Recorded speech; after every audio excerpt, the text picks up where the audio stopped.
Martin Buber, Tales of the Hasidim. Book 2, The Later Masters. From the School of Rabbi Elimelech of Lizhensk. Abraham Yehoshua Heschel of Apt. Knowing the future. When young Heschel walked across the field, he heard the future in the rustle of growing things. And when he walked through the street, he heard the future in men's footsteps. But when he fled from the world and withdrew to the silence of his room, his own limbs told him the future. Then he began to fear, being uncertain whether he could keep to the true way now that he knew where his feet were taking him. So he gathered courage and prayed that this knowledge be taken from him, and God in his mercy granted his prayer. The bribe. In his youth, Rabbi Abraham Yehoshua was head of the law court in Kolbishov, and there were 5 cities in his district. Once he was to decide a lawsuit together with 2 judges who had been bribed. Since he obstinately opposed all their suggestions, they finally advised the person who had bribed them, who knew as well as they that the rabbi was incorruptible, to slip a considerable sum of money into the pocket of the special coat, which Rabbi Abraham Yehoshua wore only on the day of the new moon. The man took their advice and managed it unobserved. At the next court session, the rabbi felt himself inclining to the opinion of his fellow judges. For a while he was silent. Then he postponed decision for a day, went to his room and cried his heart out to God. On the day of the new moon, he put on his special coat and found the money. He summoned the man and forced him to confess what he had done. Whenever the rabbi of Apt related this incident, he would cite a verse from the 5th book of Moses. For a gift doth blind the eyes of the wise, and pervert the words of the righteous. End quote. Tzadikim come to Kolbishov. Rabbi Shmelke of Sasov, the son of Rabbi Moshe Leib of Sasov, was still a child at the time of his father's death. Once, when he was a young man, he visited the rabbi of apartment. In honor of his guest, the rabbi had the candles lit in the house of study and received him with such kindness that the youth was embarrassed. The moment he had rather reluctantly seated himself in the armchair drawn up for him, the rabbi of Apt turned to him and told him the following: "I owe it to your father that I began to serve God in the right way. At that time I was Rav in the little town of Kolbishov, and thought the finest thing in the world was to learn for the sake of learning. One afternoon when I was sitting over my books, I heard a carriage drive past. I left the room and found 2 men just getting off. The older, short and frail, the younger, a veritable giant. They walked up to me, but since I resented being disturbed in my studies, I did not ask who they were. I only offered them some pastries and a sweet liqueur and went back to my books. They sat and talked to each other without paying any attention to me. I took myself firmly in hand and tried to go on studying without being distracted. Yet I could not help hearing some of their words, especially as there was something majestic and solemn in their voices and the expression of their faces. They were indeed speaking of solemn matters, apparently continuing a discussion they had begun on their journey. But in my soul, I rejected the idea of having anything to do with it, for I said to myself, that is not my way, so why should I concern myself with it? Later, I accompanied them to the house of prayer. After the prayer, they asked me whether I could put them up for the night. At that time, there was not much room in my house, but it was impossible to turn away men such as these. That was perfectly clear to me. So I said yes, served them coffee, and went on studying. And the same thing happened as before. They continued their discussion, and my mind was torn between trying to concentrate on my reading and fighting against listening. Then I prepared a place for them to sleep, and I too lay down. Around midnight, I rose as always and began to study. In the next room, I heard them talking about sublime matters. Early in the morning, they came to bid me farewell and asked me in a way that seemed quite casual what passage in the Talmud I was studying at the moment. When I told them, they began to discuss that passage. The older man made a remark about it. The younger raised an objection, and when half an hour was up, between them, they had completely illuminated the passage, and I realized that I had not understood it properly until then. Then, to cite an example for something he had said, the older man told a story about the Baal Shem Tov, and in the same way the younger told one too. When they had finished their stories, they took leave of me, and even then I did not ask them anything, for I was glad to continue my studies undisturbed. But as, in my usual custom, I was walking up and down the balcony a little before going to the house of prayer, I suddenly thought, why didn't I ask those men who they were and why they came? And then, bit by bit, the words I had caught while I was studying came back to me and formed a connected whole. Only then did I know with certainty that what they had said had been sublime. From that time on, I could do nothing but think of them. I repeated their words to myself and saw that they were intended to be properly learned. But then I noticed that from day to day my prayer was becoming purer and stronger. The words I had heard surrounded the prayer and purified and strengthened it. I grew sadder and sadder at the thought that I had let the men go without becoming acquainted with them, and my longing to see them again increased.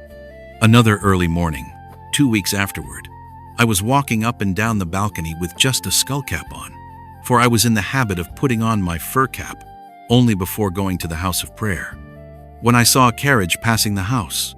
Evidently, it was not going to stop. The 2 men were in it. I rushed out with only my cap on my head and called a word of greeting. The carriage stopped.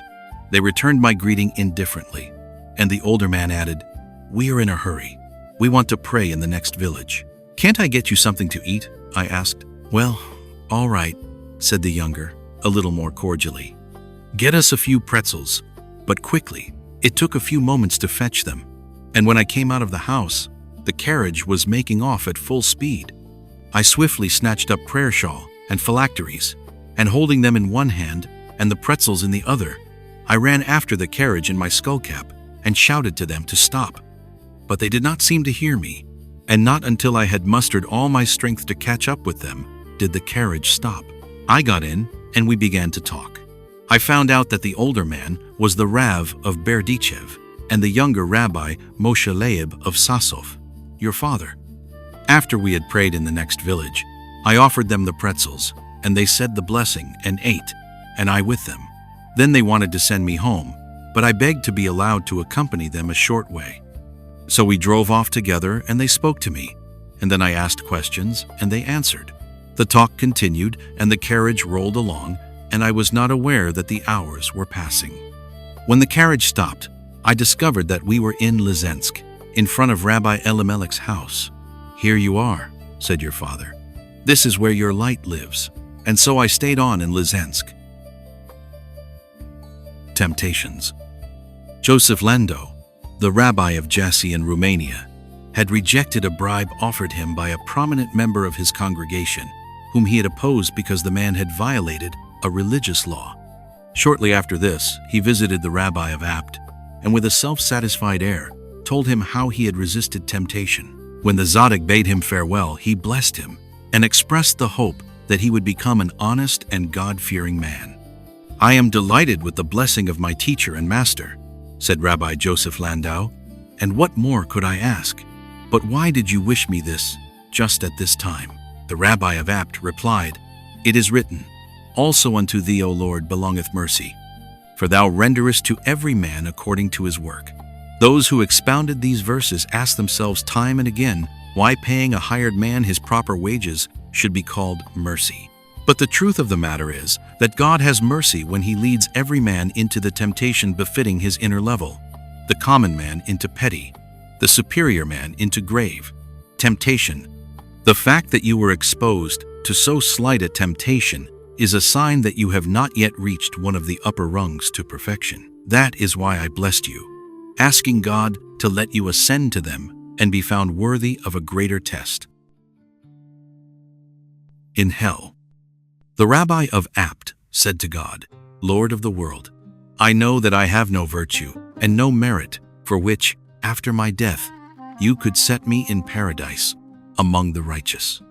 But if you are thinking of putting me in hell among the evildoers, please remember that I cannot get along with them. So I beg of you to take all the wicked out of hell so you can put me in." The turning point. A respected woman once came to ask the advice of the rabbi of apartment. The instant he set eyes on her, he shouted, "Adulteress! You sinned only a short while ago, and yet now you have the insolence to step into this pure house." Then from the depths of her heart the woman replied, "The Lord of the world has patience with the wicked. He is in no hurry to make them pay their debts, and he does not disclose their secret to any creature, lest they be ashamed to turn to him. Nor does he hide his face from them. But the rabbi of Apt sits there in his chair and cannot resist revealing at once what the Creator has covered." From that time on, the rabbi of Apt used to say, "No one ever got the better of me except once, and then it was a woman." The proud and the humble. Once the rabbi of Apt came to a city in which two men competed for the privilege of giving him lodgings. Both houses were equally roomy and comfortable, and in both households all the rules were observed with pious exactness. But one of the men was in ill repute for his many love affairs and other sinful doings, and he knew quite well that he was weak and thought little of himself. The other man, however, no one in the whole community could accuse of the slightest breach of conduct. With proud and stately steps he walked abroad, thoroughly aware of his spotless purity. The rabbi selected the house of the man with the bad reputation. When he was asked the reason for his choice, he answered, "Concerning the proud, God says, 'I and he cannot live together in this world.' And if God himself, blessed be he, cannot share a room with the proud, then how could I?" We read in the Torah, on the other hand, "Who dwelleth with them in the midst of their uncleannesses? And if God takes lodgings there, why shouldn't I?" The Golden Scale. Rabbi Naphtali, a disciple of the rabbi of Apt, who later became the rabbi of Rupchitz, asked a fellow pupil to find out what their teacher thought of him. For half a year, his friend made every effort to get the rabbi to say something, but he said nothing about Naphtali, nothing good and nothing bad. So his fellow disciple told Naphtali, saying, "You see, the master has a golden scale in his mouth. He never passes judgment on anyone, for fear he might wrong him. Has he not forbidden us to judge even those who are supposed wicked through and through? For if anyone were to wrong them, he would be wronging God himself. It's really explain." Tall stories. The rabbi of Apt liked to tell tall stories. You might have taken them for meaningless exaggerations, and yet not only his disciples but others too saw meaning in them and found enlightenment. Once when he was visiting Rabbi Baruch of Mezbizh, a grandson of the Baal Shem, and was just about to begin a story, Rabbi Baruch asked him to accompany him to the well which was called the Spring of the Baal Shem. The moment they reached the well, the rabbi of Apt started talking, and Rabbi Baruch stood by, leaning on his cane and listening. Among other things, the rabbi of Apt told about his son's wedding. The batter for the noodle dish was spread on leaves over the fences and even hung down from the rooftops. The Mezbizh Hasidim who surrounded the two watched the wise lips of their rabbi and prepared to burst out laughing as soon as he did, but they saw that he was listening attentively and his lips were not twitching. Later, when the rabbi of Apt had left, Rabbi Baruch said, "Never have I heard such a golden tongue." On another occasion, when the rabbi of Apt went to Berdichev to call on Rabbi Levi Yitzhak, the people came in droves to see and greet him. Scarcely had he tasted the sweet liqueur and the cakes that had been set before him, when he began to walk up and down the room telling a story. He told how when he was a Rav in the town of Jassy, they had wanted to build a big bridge in front of his house, and what huge quantities of wood they had carted to the spot. A merchant who often went to Jassy to trade was among the listeners, and nodded eagerly. "Yes, Rabbi, that's just the way it was." The rabbi of Apt turned to him in surprise. "And how do you know about it?" he asked. Denunciation. Two young men who had been friends from childhood on lived in the same city. After they married, they decided to be partners in a business, and their business throve. But the wife of the one, who was clever and smooth in her dealings with customers, was displeased that her husband's friend, who had a good but somewhat stupid wife, should have half the profits.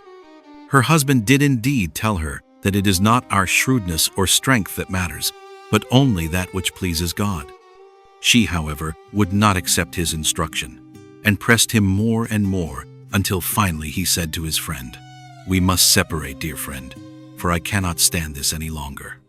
They divided up the business, but from that time on, the man with the dull wife had all the luck, while the clever wife made nothing but blunders in her buying and selling. She grew more and more malicious, and finally hit on the idea of having two bribed witnesses take a false oath that the other woman had committed adultery. The matter came before the religious court.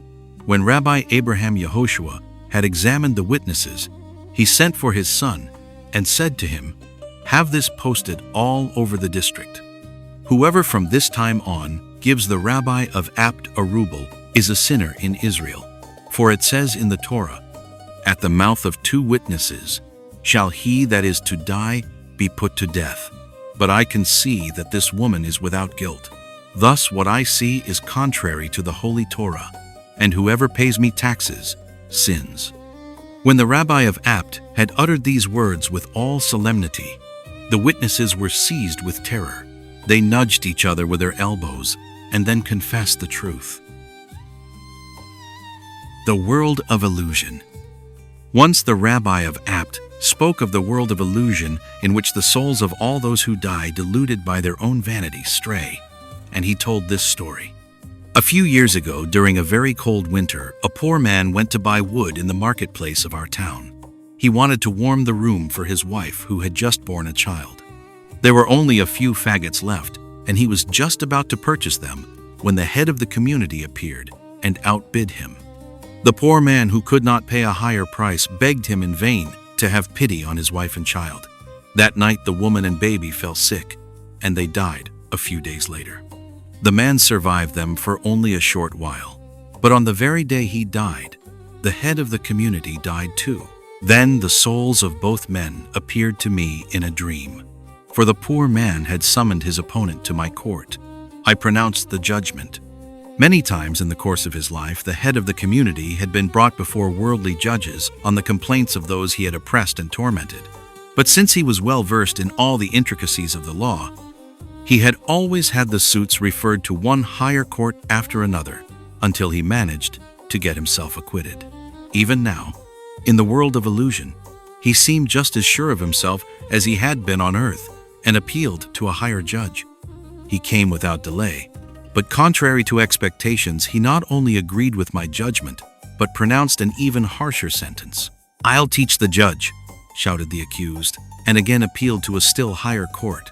But when the court convened, his sentence was again raised. "If I have to go to the emperor himself, I'll see this thing through," shouted the head of the community. By now, he has gotten as far as the governor. Those who are to hear, hear. Once a great throng of people collected about the rabbi of Apt to hear his teachings. "That won't help you," he cried to them. "Those who are to hear will hear even at a distance. Those who are not to hear will not hear, no matter how near they come." Ways. A disciple asked the rabbi of Apt, "It is written, 'For the Lord regardeth the way of the righteous, but the way of the wicked shall perish.' The two parts of this sentence do not seem to belong together." The rabbi explained, "The righteous have many and devious ways, and the wicked have also many and devious ways. But the Lord knows the ways of the righteous by the fact that they are all one way, and that is the way.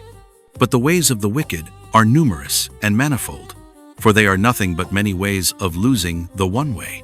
In the end, they themselves realize that each is losing his own way, and all the ways. It is as though someone were walking through a wood and keeping to a certain path, not knowing why he has taken this particular path rather than another. He keeps walking day and night until he comes to a tall beech standing at the end of the path, and at that point, the way is lost. The man cannot go forward, and he does not dare to go back, for he has lost the way." Freedom of choice. Rabbi Heschel said, "It is God's will that there be freedom of choice. That is why he has waited until this day. For in the days of the temple they had the death penalty and whipping, and so there was no freedom. After that, Israel had penal codes, so there was still no freedom. But now everyone can sin openly and without shame and prosper. And so whoever leads a good life today is worthy in the eyes of God, and redemption depends on him. A great nation. The rabbi of Apt was asked. The Midrash points out that God said, "Go twice to Abraham, once when he bade him leave his father's house, and once when he commanded him to sacrifice his son." The explanation in the Midrash is that the first bidding, as well as the second, was a test. How are we to understand that? He replied, "When God bade Abraham leave his father's house, he promised to make of him a great nation." The evil urge observed with what eagerness he prepared himself for the journey and whispered to him, "You are doing the right thing. A great nation, that means power, that means possessions." But Abraham only laughed at him. "I understand better than you," he said. A great nation means a people that sanctifies the name of God. Every day. The rabbi of Apt said, "Every one of Israel is told to consider himself to be standing at Mount Sinai to receive the Torah. For man, there are past and future events, but not for God. Day in, day out, he gives the Torah." Two kinds of love. This question was put to the rabbi of Apt. It is written, "And Jacob served 7 years for Rachel, and they seemed unto him but a few days, for the love he had to her." How shall we interpret this? One would think that the time seemed overlong for the lover, and that a day seemed as long as a year. The rabbi of Apt explained, "There are two kinds of love. The first attaches itself to the loved object and returns to the lover, and so every hour is long and hangs heavy on his hands, because the lover longs to go to his beloved. But the second, the love for one's true mate, does not return to the lover, so it does not matter whether he lives 1 or 1,000 miles away from his beloved. That is why we read, "And Jacob served 7 years for Rachel, and they seemed unto him but a few days, for the love he had to her. It was her he loved. His love clung to her, and did not return to him. He was not concerned with himself and his desire. His was the true love." Like a vessel. Rabbi Heschel said, "A man should be like a vessel that willingly receives what its owner pours into it, whether it be wine or vinegar." We shape a human likeness for God. Our sages said, "Know what is above you." This is how the rabbi of Apt expounded those words. Know what is above is from you. And what is it that is above you? This is what Ezekiel says. "And upon the likeness of the throne was a likeness as the appearance of a man upon it above." How can this be said with reference to God? For is it not written, "To whom then will ye liken me, that I should resemble him?" But the truth of the matter is that it is we who make a likeness as the appearance of a man. It is the likeness we shape when we serve with devout hearts. With such a heart we shape a human likeness for our Creator, for Him. Blessed be He, and blessed be His name, who can be likened to none. When a man is merciful and renders loving help, he assists in shaping God's right hand. And when a man fights the battle of God and crushes evil, he assists in shaping God's left hand. He who is above the throne, it is you who have made him. The widow. A disciple of the rabbi of Apt related this story. Once I was present at a conversation my teacher carried on with a widow. He spoke to her of her widowhood in good, comforting words, and she allowed her soul to be comforted and found new strength. But I saw that he wept, and I too began to weep. For suddenly I knew that he was speaking to the divine presence that is forsaken. The soul. On the Day of Atonement, when Rabbi Abraham Yehoshua would recite the Avodah, the prayer that repeats the service of the high priest in the Temple of Jerusalem, and would come to the passage, "And thus he spoke," he would never say those words, but would say, "And thus I spoke," for he had not forgotten the time his soul was in the body of a high priest of Jerusalem, and he had no need to learn from the outside how they had served in the temple. Once he himself related, 10 times have I been in this world. I was a high priest. I was a prince. I was a king. I was an exilarch. I was 10 different kinds of dignitary. But I never learned to love mankind perfectly. And so I was sent forth again and again in order to perfect my love. If I succeed this time, I shall never return again. Tears and laughter. A man once confessed a sin to the Rabbi of Apt and told him with tears how he had atoned for it.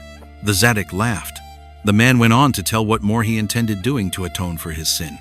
The Rabbi went on laughing. The man wanted to speak on, but the laughter robbed him of his speech. He stared at the Tzaddik in horror, and then his very soul held its breath, and he heard that which is spoken deep within. He realized how trivial all his fuss about atoning had been, and turned to God.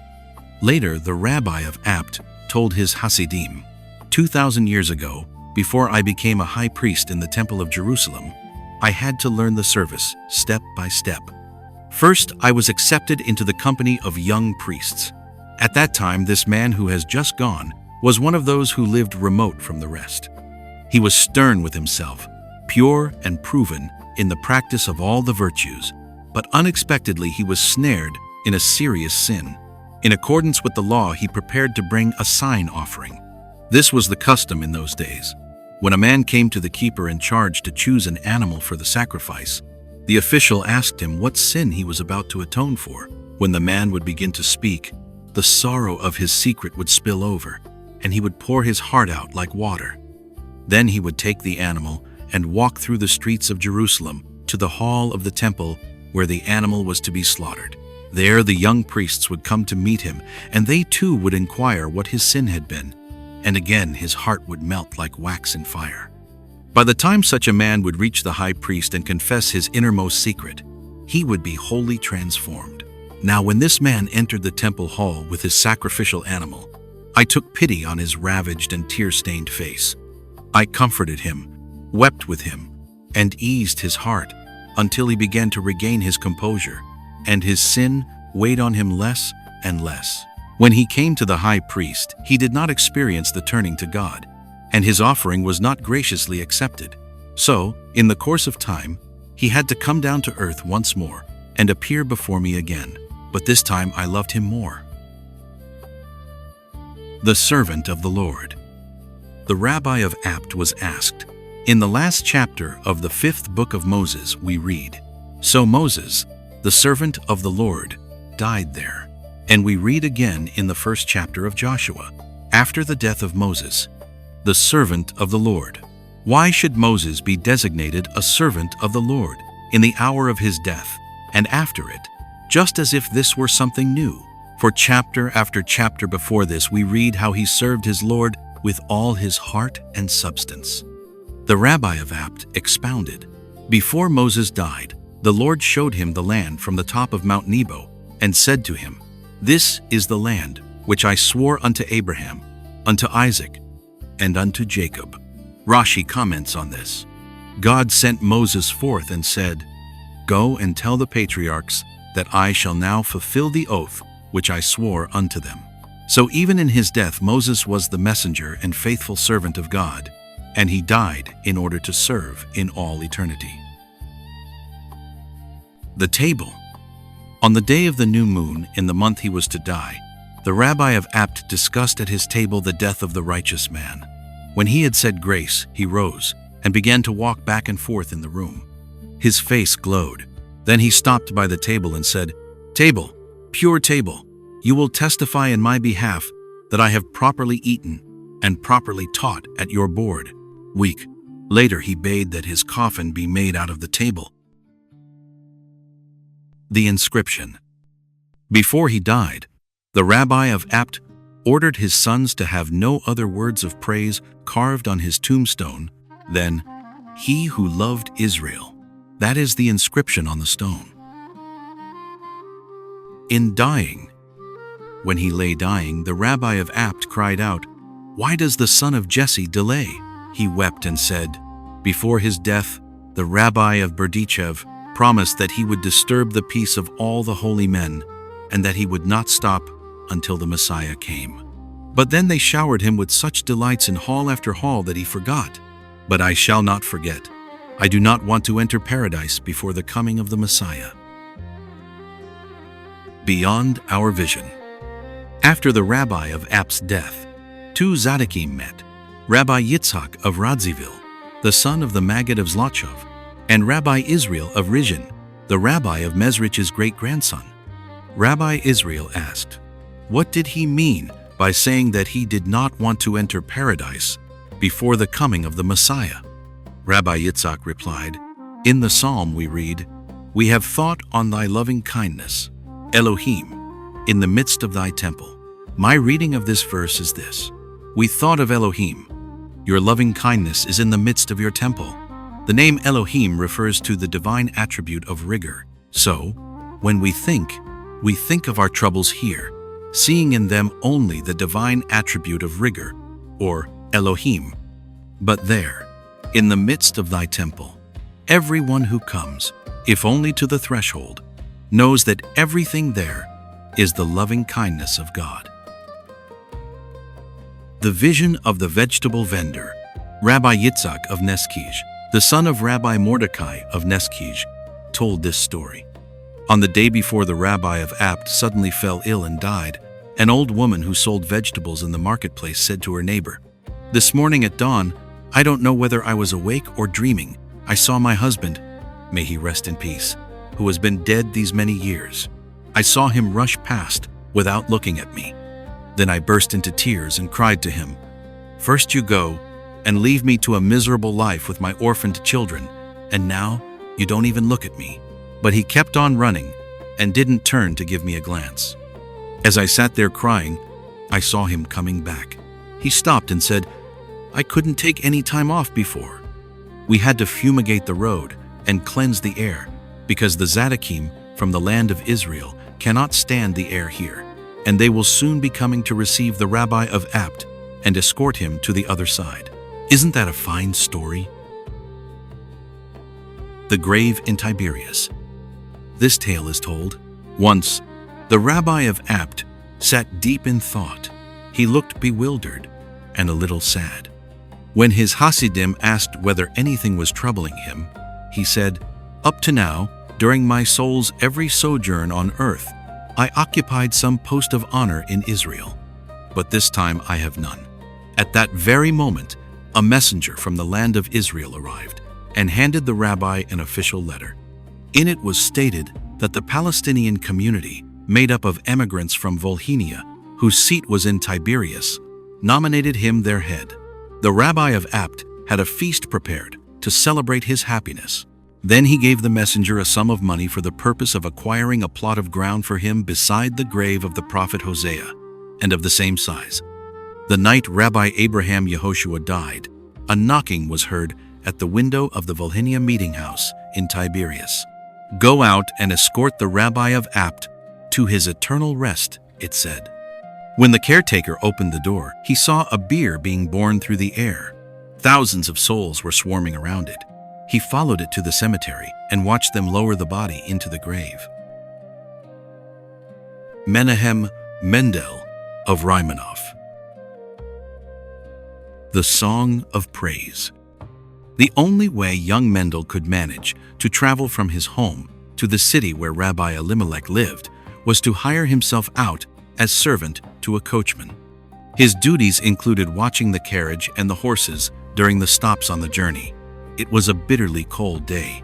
The driver and his passengers were warming themselves in the inn, eating and drinking. Rabbi Mendel, in his thin coat and his shoes full of holes, walked back and forth beside the carriage and rubbed his hands. Praise be to the Creator, he sang to himself, that I am cold. Praise be to the Creator that I am hungry. He hopped from one foot to the other and sang his song of praise as though it were a dance tune. A guest coming toward him from the inn saw and heard him and was amazed. Young man, said he, what are you mumbling to yourself? Mendel answered, I am thanking God that I am in good health and can be so enormously hungry. But why don't you eat until you are full? Asked the man. Mendel thought this over. You have to have money for that, he said. The man called a servant to watch the carriage took Mendel into the inn, and had food and a warm drink brought to him.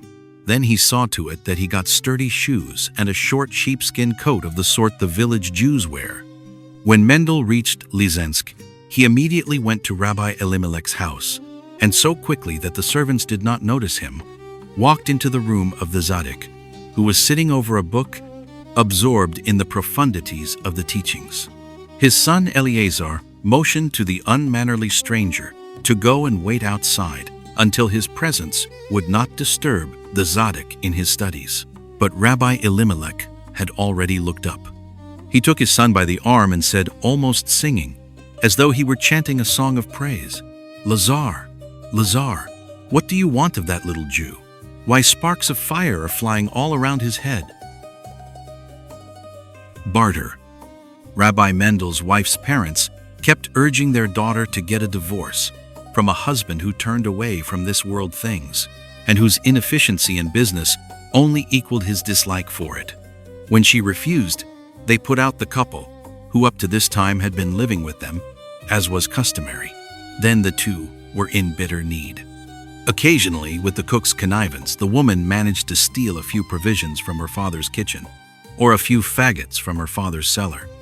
But once, when her parents were away on a trip and the tradesman refused to give her anything more on credit, she could not bring Rabbi Mendel, who was sitting over his books in the house of study, a thing to eat for 3 days.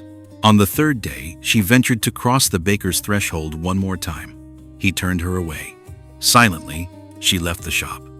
But he followed her and offered her bread and other food, as much as she could carry, if she, on her part, would promise him her share in the world to come.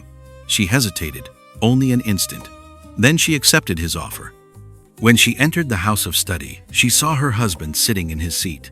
He was almost unconscious, but the book was gripped firmly in both his hands. She spread the cloth, served him, and watched him while he ate. He looked up, for never before had she remained. They looked at each other. When their eyes met, she saw he knew what she had done. And then she saw that at that moment she had received a new share in the coming world. The hungry child. Once, when there was not a piece of bread in Rabbi Mendel's house, his son ran to him crying and complained his hunger was so great he could bear it no longer. "Your hunger is not so great as all that," said his father, "for otherwise I should have something to quiet it." The boy slunk off without a word. But before he reached the door, the rabbi saw a small coin lying on the table. "I wronged you," he called out. "You are really very hungry indeed." The spoon. Rabbi Elimelech's servant once forgot a spoon for Rabbi Mendel, who was a guest at Rabbi Elimelech's table. Everyone ate except Rabbi Mendel. The Tzaddik observed this and asked, "Why aren't you eating?" "I have no spoon," said his guest. "Look," said Rabbi Elimelech, "one must know enough to ask for a spoon, and a plate too, if need be." Rabbi Mendel took the word of his teacher to heart. From that day on, his fortunes were on the mend. In youth, Rabbi Mendel once boasted to his teacher, Rabbi Elimelech, that evenings he saw the angel who rolls away the light before the darkness, and mornings the angel who rolls away the darkness before the light. "Yes," said Rabbi Elimelech, "in my youth I saw that too. Later on you don't see those things anymore." The call. A man came to Rabbi Mendel and begged him to confirm him in the feeling that he had the call to be a rabbi. He said he felt that he had reached that rung and was capable of pouring blessings upon Israel. For a time, the Tzaddik looked at him in silence. Then he said, "When I was young, the voice of a man used to wake me every night at midnight. It would call to me, 'Mendel, rise for the lamentations at midnight.' I had grown accustomed to the voice, but one night I heard another voice call. 'Rabbi Mendel,' said the voice, 'rise for the lamentations at midnight.' I was terrified. I trembled until dawn, and all day I was seized by terror. 'Perhaps I heard wrong,' I said to calm my heart. But the next night the voice again said, 'Rabbi Mendel.' For 40 days afterward, I mortified my flesh and prayed without ceasing that the voice be taken from me. But the gates of heaven remained closed to me, and the voice kept calling. So I resigned myself. The Testament. Before he died, Rabbi Elimelech laid his hands on the heads of his 4 favorite disciples and divided what he owned among them. To the seer of Lublin, he gave his eyes power to see. To Abraham, Yehoshua, his lips power to pronounce judgment. To Israel of Koznitz, his heart's power to pray.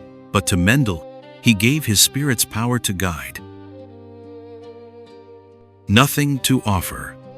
After Rabbi Elimelech's death, a number of his younger disciples agreed to go to Rabbi Mendel, who at that time was still living in Preistig. They arrived at his house on a Friday afternoon. On the table were 2 Sabbath loaves made of rye flour and 2 small candles in crude clay holders. They asked his wife where he was and were told that he had not yet returned from the ritual bath. Naphtali, later the rabbi of Ropchitz, at once went to the city and bought all the necessary things: a white tablecloth, real white Sabbath loaves, both large and small, and tall candles in handsome holders. The table was set properly, and they all sat down to it. When Rabbi Mendel entered the room, they all rose to show him that they accepted him as their father. He fixed one after the other with a long, searching gaze. Then he said, "If you bring the right things with you, you may come even to me, who have nothing to offer." Refusal. On the eve of the New Year, Rabbi Mendel entered the house of prayer. He surveyed the many people who had come together from near and far. "A fine crowd," he called out to them. "But I want you to know that I cannot carry you all on my shoulders. Every one of you must work for himself." Women's wear.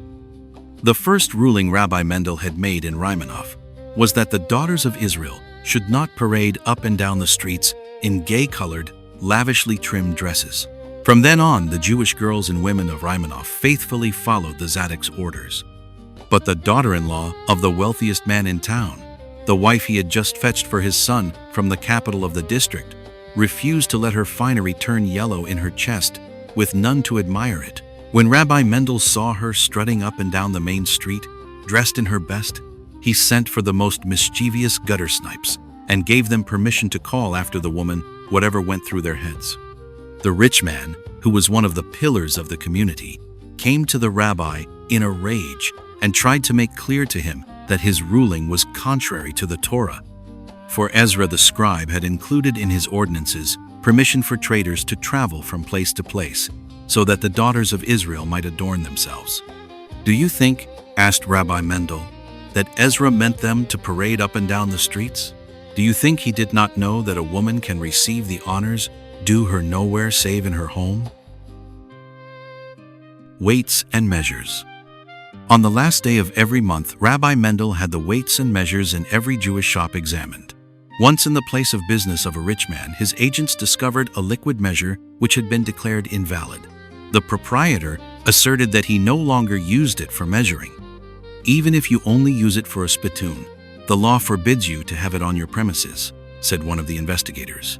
Rabbi Hirsch, the faithful servant of Rabbi Mendel, whom the Tzaddik had secretly chosen for his successor. He hurled the measure to the ground and smashed it with his foot.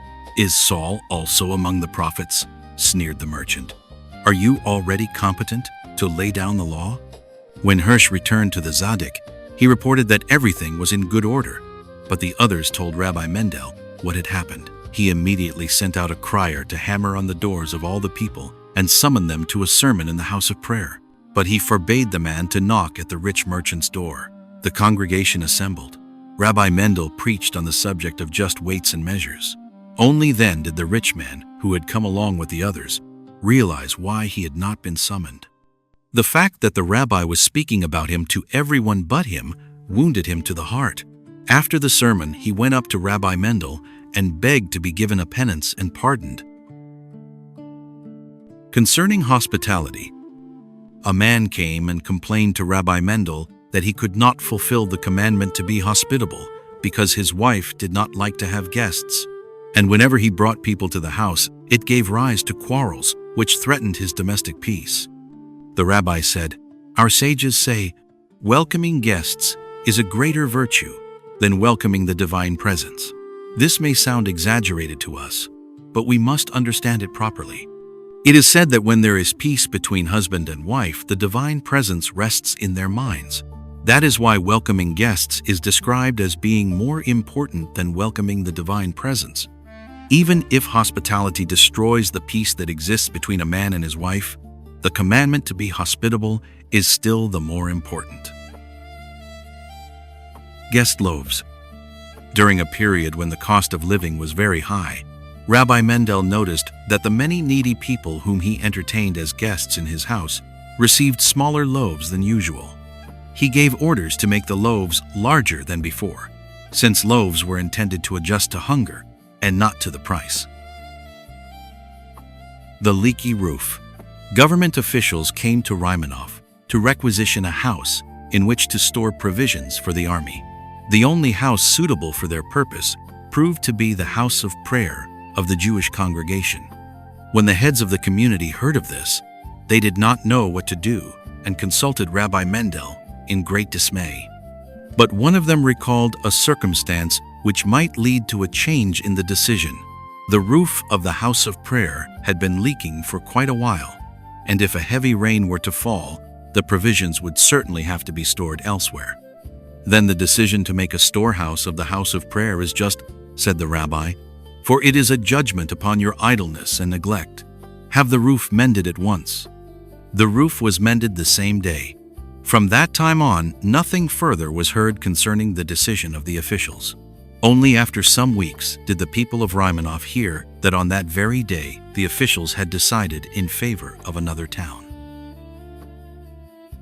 At court, when the rabbis of Apt and Rymanov were staying with the seer of Lublin in the city of Landshut where he lived before going to Lublin, his enemies denounced his guests to the authorities, who had them jailed.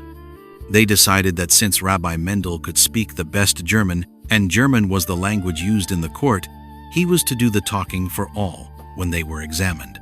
The judge asked, "What is your business?" The rabbi of Rymanov replied, "Serving the king." "What king?"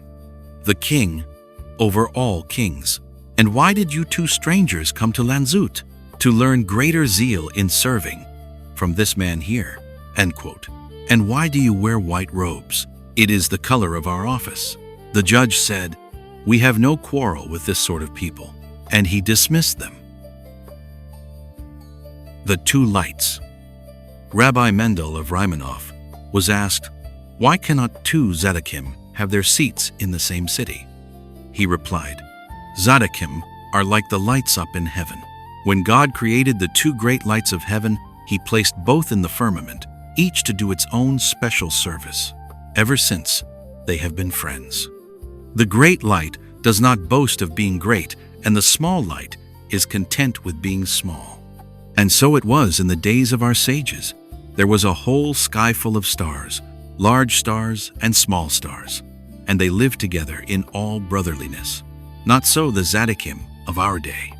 Now, no one wants to be a small light and bow to a greater, so it is better for each to have his own firmament all for himself." The acceptance of the Torah. One morning on the first day of the Feast of Weeks, before the reading from the Torah, Rabbi Mendel left the prayer room to go into his own room. After a time, he returned to the prayer room and said, "When Mount Sinai was raised to hang above you like a huge hollow bell, you were compelled to accept the law. Today I release you from this compulsion and from this responsibility. You are once more free to choose." Then all cried aloud, "Now too we accept the Torah." A disciple of the rabbi of Lublin, who happened to be there because he had been unable to go as usual to his teacher over the holidays, added the following whenever he told this story: "And all their impurities melted away as they had that time at Mount Sinai. It is prizest." At a time of goodwill. Rabbi Mendel was asked, "On the Sabbath, when we say the afternoon prayer, why do we speak the words of the psalm? And as for me, may my prayer unto thee, O Lord, be at a time of goodwill." He replied, "Because the will of the Most High to create the world for the good of his creatures already existed on the afternoon of the Sabbath before the first day of creation." Every Sabbath at this same time, it is as if that original will again wakes. And so we pray that this time before the Sabbath draws to a close, the will to do good to his creatures may manifest itself once more. A day's portion. Rabbi Kalman of Krakow asked Rabbi Hirsch the servant, Rabbi Mendel's successor, "What is your way in the service of prayer?" He replied, "My way was shown to me by my holy teacher. May he merit life in the world to come. Concerning manna, it is written, 'And the people shall go out and gather a day's portion every day.'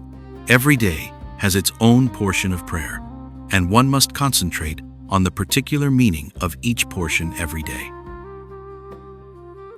Belief and trust. Rabbi Mendel of Raimanov was asked how to interpret the words God added when he told Moses that the people were to gather a day's portion of manna every day, that I may prove them whether they will walk in my law or not. He explained, "If you ask even a very simple man whether he believes that God is the only God in the world, he will give the emphatic answer. How can you ask? Do not all creatures know that he is the only one in the world? But should you ask him if he trusts that the Creator will see to it that he has all that he needs, he will be taken aback, and after a while he will say, 'Well, I guess I haven't reached that rung yet,' with second soul braid. But in reality, belief and trust are linked, and one cannot exist without the other. He who firmly believes trusts completely. But if anyone, God forbid, has not perfect confidence in God, his belief will be faint as well. That is why God says, 'I will cause to rain bread from heaven for you.' That means I can cause bread to rain from heaven for you. But he who goes in the path of my teachings, and that means he who has belief in me, and that means he who has trust in me, gathers a day's portion every day, and does not worry about the morrow." The Lord of the Manor and the Peasant. At the Seder, on the night of Passover, Rabbi Mendel of Raimanov liked to tell the following story after the song about one only kid. A peasant stood in the marketplace and offered a calf for sale. Along came the Lord of the Manor and asked, "What do you want for that dog?" Said the peasant, "That's a calf and not a dog." Each insisted that he was right, and so they wrangled for a while, until the Lord gave the peasant a box on the ear, saying, "Here's something to help you remember that when the Lord say it's a dog, it is a dog." The peasant replied, "I shall remember." Sometime later, a friend of the peasant came running into the village which adjoined the manor. He was all out of breath and shouted for the firemen. It seemed that where he lived, quite a distance away, the community threshing barn and the house of the mayor, who was popular for miles around, had caught fire. The entire squad of firemen set out and took all their equipment with them. In the meantime, the peasant set fire to the four corners of the manor, and it burned down. A few weeks later, when he heard that the Lord was going to rebuild his house, he disguised himself, pretended to be an architect, and told the Lord he would draw up a plan. This he at once proceeded to do, for he was a clever peasant. They sat over the plan, calculated the amount of wood necessary for the building, and decided to go into the forest, which belonged to the Lord, to measure the circumference of the trees which were suitable for lumber. When they reached the forest, the peasant was contemptuous of the trees standing at the edge. "There were better trees farther along," said the Lord. They walked on, keeping a sharp lookout, until they were right in the middle of the forest. There the architect stopped and pointed enthusiastically to a giant of a tree, saying it was so-and-so, many ells around, and would make splendid planks. "That's a lot more ells than you think," said the Lord. The architect went up to the tree and put his arm about the trunk. "Just as I figured," he cried. Then the Lord went up to the tree and did just as the other before him. The peasant pulled out his measuring cord, tied the Lord to the trunk by his arms and legs, gave him a sound drubbing, and said, "This is the first reminder, so that you'll know when the peasant says it's a calf, it is a calf and not a dog." Then he went his way, but the Lord howled for hours until someone happened along and cut his bonds. When the Lord got home, he felt ill and went to bed. He grew worse from day to day and had doctor after doctor called, but none of them could give him any relief. At that time, a rumor spread through the neighboring town that a great miracle healer would stop there for a day in the course of his travels and would heal all the sick who came to consult him. Most worries. Soon after, the peasant disguised as a doctor arrived in the town and gave out very good advice, for he was a clever peasant. The Lord, who had heard of him, had him summoned to his bedside and promised to pay him whatever he asked if he would cure him. The doctor came, took one look at the patient, and said peremptorily to the persons around him, "You must leave me alone with him and not disturb me in my rather severe but infallible cure, not even if he should scream." As soon as they were gone, he bolted the door and gave the Lord another first-rate drubbing. Those who stood outside heard the pitiful shrieks and said, "There's a real fellow for you. He is doing a thorough job." But the peasant was saying to the Lord, "This is a second reminder, so you'll be sure to know once and for all. When a peasant says it's a calf, it is a calf and not a dog." Then he went off with such ease and self-confidence that no one even thought of stopping him.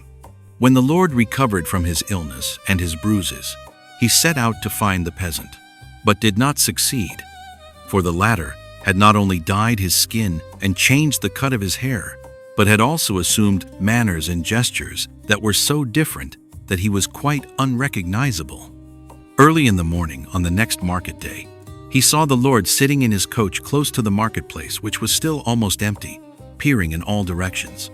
The peasant turned to an acquaintance of his who had come with his horse and had the reputation of being a good rider, and said, "Do you want to do me a favor, friend?" "Surely," said the other.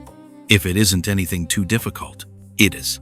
All you have to do," answered the peasant, "is to ride up to that gentleman in the coach, bend down and whisper to him. If the peasant says it's a calf, it is a calf. Then ride off as fast as you can, and don't stop until you have left those who will pursue you far behind. After that, meet me at the inn you know which, and I'll have them serve you the best old plum brandy ever." His friend did as he had been told. When the Lord heard his words, he started up, for he was sure the man he had been looking for was there in front of him. He shouted to his coachman and servant to unhitch the horses and make after the fellow. They mounted the horses and galloped off. When the peasant saw the Lord alone in his coach, he went up to him, boxed his ears soundly, and said, "This is the third reminder, and now I guess you have learned that when the peasant says it's a calf, it is a calf and not a dog." Then he went off to the inn. And the calf, so Rabbi Mendel ended his tale, at every Seder the calf remained a calf and never became a dog. And when the children asked, "And what was the name of the clever peasant?" Rabbi Mendel answered, "Michael." When they asked, "What was the name of the bad lord?" he said, "Samael." And when they asked, "What was the name of the calf that never became a dog?" he replied, "That is the well-known calf, Israel." Roads. Rabbi Mendel often complained. As long as there were no roads, you had to interrupt a journey at nightfall. Then you had all the leisure in the world to recite psalms at the inn, to open a book, and to have a good talk with one another. But nowadays you can ride on these roads day and night, and there is no peace anymore. Fulfilling the law. A disciple asked Rabbi Mendel of Raimanov, "The Talmud says that Abraham fulfilled all the commandments. How is that possible, since they had not yet been given?" "You know," said the rabbi, "that the commandments of the Torah correspond to the bones, and the prohibitions to the sinews of man. Thus the entire law includes the entire body of man. But Abraham had made every part of his body so pure and holy that each of itself fulfilled the command intended for it." The heart. Rabbi Mendel of Raimanov used to say that during the time he was silently reciting the 18 benedictions, all the people who had ever asked him to pray to God in their behalf would pass through his mind. Someone once asked how that was possible, since there was surely not enough time. Rabbi Mendel replied, "The need of every single one leaves a trace in my heart. In the hour of prayer I open my heart and say, 'Lord of the world, read what is written here.' The pause. Rabbi Hirsch, the servant, related, "When my holy teacher recited the penitential prayers at the reader's desk on the day before the new year, he would always pause after saying the prayer with the phrase, 'When everyone has truly turned to you with all his heart and soul,' and would stand a moment in silence before he resumed. Many thought that during this time he busied himself with the permutations of the names of God, but his intimates knew he only waited until he saw that everyone in the congregation was determined to turn with all his heart and soul." The sounds of work. This question was put to Rabbi Mendel. The scriptures say that when Moses was told that the people were bringing far too many offerings for the building of the sanctuary in the wilderness, he issued the command that no one henceforth was to work at the sanctuary. How does that follow? All Moses had to do was to command that no further offerings be brought. Rabbi Mendel expounded, "It is well known that those who worked at the sanctuary were most holy men, and that their work had a holy effect. When one of them struck the anvil with his hammer, and another split wood with his axe, the sounds echoed in the hearts of all those who heard, and the people were driven by a holy desire to bring more than was needful. That is why Moses bade the workers stop their work." The disciples band together. Rabbi Mendel's disciples formed an association. They wrote a charter, which began with these words, "We wish to found an association of comrades who seek the truth and strive to be righteous and humble, who strive to turn to God with a whole heart, with a heart rendered pure, so that we may no longer be barred by a wall from His holiness." Whenever they made a new resolution as to how they should conduct themselves, they inscribed it on the roll, which began with the above charter. One of their resolutions read, "To beware of untoward words, concerning which our holy rabbi has said that their utterance is a violation of the commandment, 'Thou shalt not murder.'" Rabbi Mendel's utterance, which is here cited, was, "Every word has a perfect shape of its own, and he who casts the sound of the word to the demons is sinning against it, like one who rises against his neighbor and slays him." Ended. The Ark of the Covenant and its carriers. Rabbi Mendel said, "When a man wants to serve God in the right way and does not succeed, walls rise up before him. His prayer lacks tone, his learning light. Then his heart rises up against him, and he comes to the Tzaddik as one whom his own heart has cast out, and stands trembling, waiting for the Tzaddik to help him. Then his own humility makes the Tzaddik humble as well. For he who is to give help sees the bowed and fervent soul of him who has come for help, and thinks, 'He is better than I.'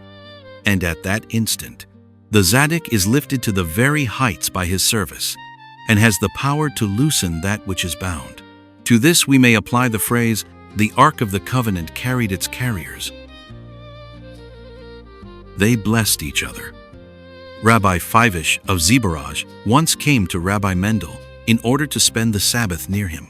On Sunday, when he took his farewell, he wept and said, "I am 74 years old, and I still have not truly turned to God." Weeping, Rabbi Mendel replied, "That troubles me too." Then they decided to bless one another with the blessing that they might be able to accomplish the true turning. The ultimate joy. Soon after the death of Rabbi Mendel's wife, his daughter also died. People whispered to one another not to tell him of it just yet, but when his son-in-law entered the house of prayer weeping, while the rabbi was saying the morning prayer, he at once realized what had happened. He finished the prayer of benedictions and said, "Lord of the world, you took my wife from me, but I still had my daughter and could rejoice in her. Now you have taken her from me too. Now I have no one left to rejoice in except you alone. So I shall rejoice in you." And he said the additional prayer in a transport of joy. Zevi Hirsch of Raimanov. Genealogy. When the Rabbi of Rizhin betrothed his grandson to the daughter of Rabbi Hirsch of Raimanov, before the writing of the marriage contract, he said, "It is the custom in my family to recite our genealogy at the time of betrothal, and that is what I shall now do. My grandfather's father was Rabbi Ber, my grandfather was Rabbi Abraham the Angel, and my father, Rabbi Shalom Shachna. He had given merely the names of the great Maggid, his son, and his grandson, without adding the usual honorary titles. Then he said to Rabbi Hirsch, "Now it is your turn to tell us from whom you are descended." Rabbi Hirsch replied, "My father and mother left this earth when I was 10 years old, and so I did not know them well enough to be able to speak of them, but I have been told that they were upright and honest folk. When they died, my relatives apprenticed me to a tailor. I stayed with him for 5 years, and even though I was very young, I worked well. I was careful not to ruin what was new and to repair what was old." "The marriage is agreeable to both sides," cried the rabbi of Rizhin. Bed making. One of the duties of Rabbi Menahem Mendel of Raimanov's servant was making his bed, and he never let anyone else do this in his stead. Now, when young Zevi Hirsch quitted the tailor's trade and was taken into the Tzadik's house as a stoker, he begged the servant to let him make the Tzadik's bed. But the man refused, saying that the rabbi would certainly notice that another's hand had performed this service. Once, however, the servant was called away before evening, and since he had to go at once, he transferred his duties to the young stoker and gave him minute directions on how to make the bed. Hirsch promised to do exactly as he had been told. When Rabbi Mendel rose the following morning, he called his servant and asked who had made the bed. Trembling, the man answered and begged forgiveness. "I never knew," said the Tzadik, "that one could sleep so sweetly. From now on, the stoker is to make my bed." The power to cleanse. Rabbi Nathan Yehuda, the son of Rabbi Mendel of Raimanov, told this story. "The morning after Rabbi Hirsch the servant had celebrated his wedding, I entered the house of study and found the bridegroom cleaning out the place with the same devotion to his task as ever. I was annoyed, went to my father, and said, 'Father, it isn't right for your servant to ignore his marriage and do such lowly work on the 7 days of the feast.' My father replied, 'You have made me happy, my son.' I was much troubled as to how I should be able to pray today if Zevi Hirsch the servant did not clean the house of study himself. For when he does the cleaning, he drives out all the demons, and the air grows pure, and then that house is a good place to pray in." On that very day, my father accepted Rabbi Hirsch as his disciple. The loftiest prayer. Rabbi Hirsch once complained to his teacher that whenever he prayed, he saw fiery letters and words flash before his eyes. "These," said Rabbi Mendel, "are the mystical concentrations of our sacred master, Rabbi Isaac Luria. So what cause have you to complain? But I want to pray, concentrating only on the meaning of the words," answered Rabbi Hirsch. "What you have in mind," said Rabbi Mendel, "is a very high rung, which only one man in a whole generation can reach, that of having learned all secret wisdom, and then praying like a little child." After the death of his teacher, there are many reports on how Rabbi Hirsch became the successor of his teacher and master. One of them says that Rabbi Mendel dreamed that the angel Metatron, the prince of the innermost chamber, led Hirsch the servant to the Tzadik's chair. Afterward, the Tzadik observed that Hirsch saw the souls of the dead who came to him for redemption as clearly as the Tzadik himself. This lessened his uneasiness, yet from that time on he no longer permitted the servant to live in his house and perform personal services for him. The only thing he allowed him to do was to help him put on his phylacteries, for Hirsch had begged this of him as a very great favor. According to another account, Rabbi Mendel's 2 sons drove to Rabbi Naftali of Ropchitz after their father's death to ask him to decide which of them should become his father's successor. They took Rabbi Hirsch with them as their servant, and were already agreed that whichever of them became the rabbi would take the servant into his house. On the way, they were accosted by a villager who had been among their father's Hasidim. When he heard of his master's death, he wanted to hand the note of request he had with him to them, because they were Rabbi Mendel's sons. But they did not wish to take it, since neither of them had yet been ordained rabbi. So the younger son gently told the man to give the note to Rabbi Hirsch, and the man did so in the simplicity of his heart. They were amazed and somewhat confounded to see Rabbi Hirsch take the note with a matter-of-fact air. When they came to Rabbi Naphtali, he greeted Rabbi Hirsch with the title of Rabbi and gave him the place of honor. They say that a group of Hasidim wanted to elect as their rabbi Nathan Yehuda, Rabbi Mendel's eldest son, but he not only refused, but went away to foreign parts for a considerable period of time. The renewed soul. Rabbi Hirsch once said to his Hasidim, "When a man rises in the morning and sees that God has returned his soul to him and that he has become a new creature, he should turn singer and sing to God." My holy master, Rabbi Menahem Mendel, had a Hasid who, whenever he came to the words in the morning prayer, "My God, the soul you have placed in me is pure," danced and broke into a song of praise. The perfection of the Torah. A woman once came to Rabbi Hirsch, her eyes streaming with tears, and complained that she had been the victim of a miscarriage of justice in the rabbinical court. The Tzaddik summoned the judges and said, "Show me the source from which you derived your verdict, for it seems to me that there has been some error." Together they looked up the passage in the book Breastplate of Judgment on which the verdict had been based, and discovered that there had indeed been a misinterpretation. One of the judges asked the rabbi how he had known beforehand that there had been an error.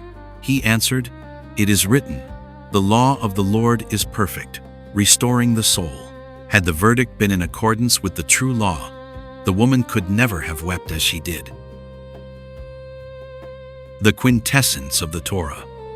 Before his death, Rabbi Hirsch of Raimanov repeated over and over the words in the Song of Moses, "A God of faithfulness and without iniquity." Then he said, "The quintessence of the Holy Torah is to know that He is a God of faithfulness and that therefore there can be no iniquity." You may ask, if this is so, then why the whole Torah? It would have been enough for God to say that one verse at Sinai.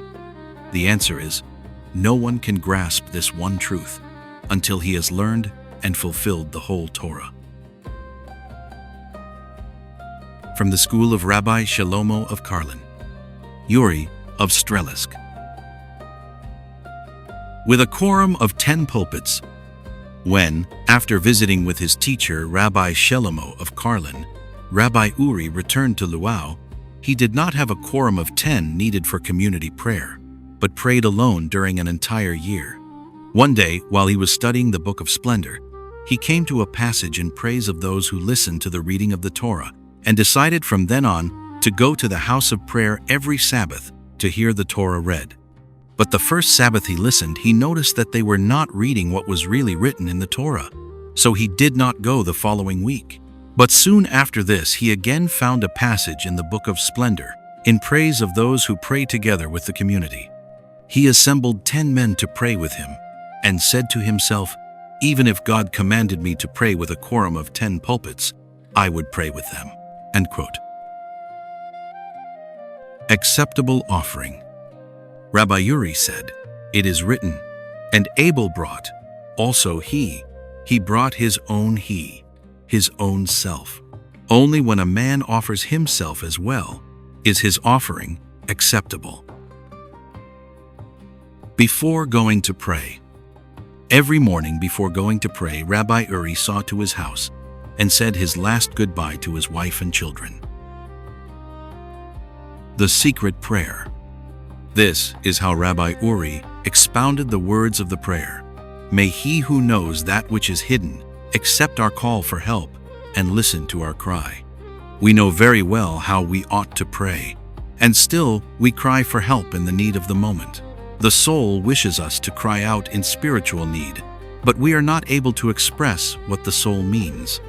And so we pray that God may accept our call for help, but also that He who knows that which is hidden may hear the silent cry of the soul. To walk hidden with God. Rabbi Uri said, "It is written, and to walk hidden with thy God. Know that angels stand, ceaselessly they stand, each on his own rung. But we move from rung to rung. For angels are not garmented in flesh. They cannot remain hidden while they perform their service. And no matter on what rung they stand, they are always manifest." But man on this earth is clothed in flesh, and can hide within this body of his, and so hidden from sight, he can move from rung to rung. There and here, Rabbi Uri taught, we read in the psalm, "If I ascend up into heaven, thou art there. If I make my bed in the netherworld, here thou art. When I consider myself great and think I can touch the sky, I discover that God is the far away there, and the higher I reach, the farther away he is. But if I make my bed in the depths, if I bow my soul down to the netherworld, he is here with me. Open thou mine eyes." Once at table, Rabbi Uri said the words of the psalm with great fervor, "Open thou mine eyes, that I may behold wondrous things out of thy law," and expounded them in this way. We know that God created a great light, that man might be able to look from one end of the world to the other, and no curtain might separate the sight of the eyes from that which is seen. But then God hid this light. That is why David pleads, "Open thou mine eyes." For it is really not the eye, with its white and its pupil, that produces sight. The eye has sight, because the power of God lends sight to the eye. But a curtain prevents the eye from seeing that which is distant in the same way as it sees that which is near. David pleaded that this curtain be removed, that he might behold the wonder of all that is. For, he says, "Out of thy law," that is, according to thy law, I see that no separation is intended. Where? Rabbi Uri once said to the Hasidim, who had come together in Strelisk, "You journey to me, and where do I journey? I journey and journey continually to that place where I can cling to God." The wish. A Tzaddik who was visiting Rabbi Uri asked him, "Why is it that none of your Hasidim is rich?" "I shall show you why," answered the Rabbi of Strelisk. "Call in any one of the people who are in the anteroom." His visitor did so. "This is a season of grace," said Rabbi Uri to the Hasid who had entered. "Whatever wish you utter now shall be granted to you." Logu knowing, end quote. "If I may make a wish," said the man in a voice both shy and burning, "I wish that every morning I may be able to say the prayer, 'Blessed be he who spake, and the world came into being just like our rabbi says it.'" Generation after generation. Rabbi Uri said, "One does not help only one's own generation. Generation after generation, David pours enthusiasm into somber souls. Generation after generation, Samson arms weak souls with the strength of heroes. Each his own." Rabbi Uri said, "David could compose the Psalms. And what can I do? I can recite the Psalms." Letters and souls. Rabbi Uri said, "The myriads of letters in the Torah correspond to the myriads of souls in Israel. If one single letter is left out of the Torah, it becomes unfit for use. If one single soul is left out of the union of Israel, the divine presence will not rest upon it. Like the letters, so the souls must unite and form a union. But why is it forbidden for one letter in the Torah to touch its neighbor? Because every soul in Israel must have hours when it is alone with its Maker." The growing tree. Rabbi Uri taught, "Man is like a tree. If you stand in front of a tree and watch it incessantly to see how it grows and to see how much it has grown, you will see nothing at all. But tend to it at all times, prune the runners, and keep the vermin from it, and all in good time it will come into its growth. It is the same with man. All that is necessary is for him to overcome his obstacles, and he will thrive and grow. But it is not right to examine him every hour to see how much has been added to his growth." End quote. Into freedom. Tradition has it that until Rabbi Uri recited the benediction of separation at the close of the Sabbath and separated the Sabbath from the weekday, the keys of hell were in his hand, and souls who had been freed from torment for the duration of the holy day of rest could fly about in the world unhindered. The sign. For a number of hours, Rabbi Uri lay unconscious in the agony of death. His favorite disciple, Rabbi Yehuda Zevi, opened the door from time to time, looked at the dying man, and closed the door again. At last he entered the room and went up to the bed. The next moment the Hasidim who had followed him in saw their master stretch out one last time and die. Later, when they asked Rabbi Yehuda how he had known that death was imminent, he replied, "It is written, 'For man shall not see me and live.' I saw that he saw." Testimony of the Disciple. The Rabbi of Kalev once asked Rabbi Yehuda Zevi to tell him words of the teachings which he had heard from his teacher, Rabbi Uri. "The teachings of my teacher," said Rabbi Yehuda Zevi, "are like manna that enters the body but does not leave it." But when the Rabbi of Kalev would not stop pressing him, Rabbi Yehuda Zevi tore open the coat over his breast and cried, "Look into my heart. There you will learn what my teacher is." Yehuda Zevi of Stretton and his son Abraham of Stretton. Men can meet. In the course of a journey, Rabbi Yehuda Zevi of Stretton learned that Rabbi Shimon of Yaroslav was traveling the same road from the opposite direction. He got out of his carriage and went to meet him. Now Rabbi Shimon had heard of Rabbi Yehuda Zevi's coming, got out of his carriage, and went toward him. They greeted each other like brothers. Then Rabbi Yehuda Zevi said, "Now I understand the meaning of the popular saying, 'Men can meet, but mountains never.' When one man considers himself just a human being, pure and simple, and the other does so too, they can meet. But if the one considers himself a lofty mountain, and the other thinks the same, then they cannot meet." A pregnancy. Rabbi Yehuda Zevi said, "When a man grows aware of a new way in which to serve God, he should carry it around with him secretly and without uttering it for 9 months, as though he were pregnant with it, and let others know of it only at the end of that time, as though it were a birth." The Lord is God. Rabbi Yehuda Zevi said, "It is written, 'Unto thee it was shown, that thou mightest know that the Lord, He is God. There is none else beside Him.'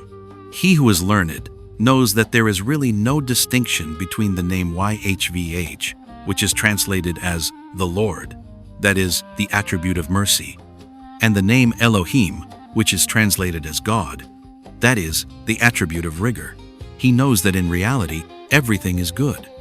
That is the secret meaning of the people's cry after Elijah had overcome the prophets of Baal. YHVH is Elohim. Messiah, the son of Joseph. A Hasid told this story. Once Rabbi Yehuda Zevi said to us at table, "Today Messiah, the son of Joseph, will be born in Hungary, and he will become one of the hidden Tzadikim. And if God lets me live long enough, I shall go there and see him." End quote. 18 years later, the rabbi traveled to the city of Pest and took me with him, along with other Hasidim. We stayed in Pest for several weeks, and not one of us disciples knew why we had come. One day, a youth appeared at the inn. He wore a short coat, and his face was as beautiful as an angel's. Without asking permission, he went straight into the rabbi's room and closed the door behind him. I remembered those words I had heard long ago, kept near the door, and waited to greet him as he came out and asked his blessing. But when hours later he did come out, the rabbi accompanied him to the gate, and when I ran out into the little street, he had vanished. Even now, after so many years, my heart still beats with the living impulse I received from him as he went by. The suffering he took over. During the last 3 years of his life, Rabbi Yehuda Zevi was afflicted with a terrible disease, which caused painful ulcers to break out all over his body. The doctors said that, from what they knew of human fortitude, it was impossible for a man to bear such pain. When one of the rabbi's close friends asked him about this, he said, "When I was young, and one who was sick came to me, I could pray with all the force of my soul that his suffering might be taken from him. Later, the strength of my prayer flagged, and all I could do was to take the suffering upon myself, and so now I bear it." Drugs. A learned but ungenerous man said to Rabbi Abraham of Stretton, "They say that you give people mysterious drugs and that your drugs are effective, Give me one that I may attain to the fear of God." End quote. "I don't know any drug for the fear of God," said Rabbi Abraham. "But if you like, I can give you one for the love of God." "That's even better," cried the other. "Just you give it to me." "It is the love of one's fellow men," answered the Tzaddik. The unity of senses. Rabbi Haim of Zons was surprised when Rabbi Abraham of Stretton, who was visiting him, failed to put sugar in his coffee. When he questioned him about it, Rabbi Abraham said, "It is said, 'There is no unity in my bones because of my sin.' Why is there a division between the powers of the limbs of man that are all wrought out of the same matter? Why can eyes only see and ears only hear? Because of the sin of the first man they are not in harmony. But whoever sets himself right to the very root of his soul, to Adam's sin, will bring unity to his body, and such a man can taste sweetness even with his eyes." Mordecai of Lekovitz and his descendants. The chain. Rabbi Mordecai of Lekovitz said to his disciples, "The Tzaddik cannot say any words of the teachings unless he first links his soul to the soul of his dead teacher, or to that of his teacher's teacher. Only then is link joined to link, and the teachings flow from Moses to Joshua, from Joshua to the elders, and so on to the Tzaddik's own teacher, and from his teacher to him." The nature of prayer. Rabbi Moshe of Kobrin related, "My teacher, Rabbi Mordecai of Lekovitz, taught me how to pray. He instructed me as follows: He who utters the word Lord, and in doing so prepares to say of the world, is not speaking as he should at the moment he is saying Lord. He must only think of offering himself up to the Lord, so that even if his soul should leave him with the Lord, and he were not able to add the word world, it would be enough for him that he had been able to say Lord. This is the essence of prayer. In your kingdom. An emissary from the land of Israel, a devout and honest man, feared that great honors would be conferred upon him, for at that time such was the custom with regard to emissaries, and that he might feel satisfaction thereat. So he prayed to God, if that happened, to send him stomach cramps, for the bodily pain would make him forget all about the honors. His prayer was granted. When he arrived in Lekovitz, it was on a Friday. Rabbi Mordecai received him with great honors. Soon after, the emissary was in such pain that he had to lie down and was unable to sit at the Tzaddik's table. But from his bed he could hear the Hasidim in the next room singing, "They shall rejoice in your kingdom," the Tzaddik leading the chorus. The emissary jumped up. His pains had left him, just as he was, without his coat and shoes, wearing only the skull cap on his head. He ran into the room and danced around the table. "Praised be the Lord," he cried, keeping time with the singing, "who has brought me to the right place." I heard it. "They shall rejoice in your kingdom, not in a wife and children, not in sheep and cattle, but in your kingdom. Praise be the Lord that I have come to the right place, but in your kingdom, but in your kingdom." The hole in the lung. Rabbi Mordecai of Lekovitz once said to himself, "We have heard of a bird that sings his praise of God with such fervor that his body bursts. But I pray and yet I remain whole and sound, so what good are my prayers?" After a time, the great fervor of his praying tore a hole in his lung. The doctors in the town of Wow gave him up, but he said to God, "I did not mean to say only one prayer in that way. I want to go on praying." Then God helped him, and he recovered. When he happened to be in Wow again, and a crowd of Hasidim surrounded his house, a doctor passed by and asked who had arrived. "The Rabbi of Lekovitz," they answered. "Is he still alive?" cried the doctor. "Then he certainly must be living without a lung." Miracles. The Rabbi of Kobrin said, "We paid no attention to the miracles our teachers worked, and when sometimes a miracle did not come to pass, he gained in our eyes." Against worrying. Rabbi Mordecai of Lekovitz said, "We must not worry. Only one worry is permissible. A man should worry about nothing but worry." Why the rejoicing? This is what Rabbi Mordecai once said in connection with the verse in the psalm. Rejoice the soul of thy servant. Why the rejoicing? Said he. For unto thee, O Lord, do I lift my soul. It is by rejoicing that I can lift my soul to you. A blessing. Once when Rabbi Mordecai attended the circumcision of the son of his friend Rabbi Asher of Stolin, and they brought him the boy afterward, that he might bless him, he said, May you not fool God, may you not fool yourself, and may you not fool people. A sign for Cain. This is how Rabbi Mordecai expounded the verse.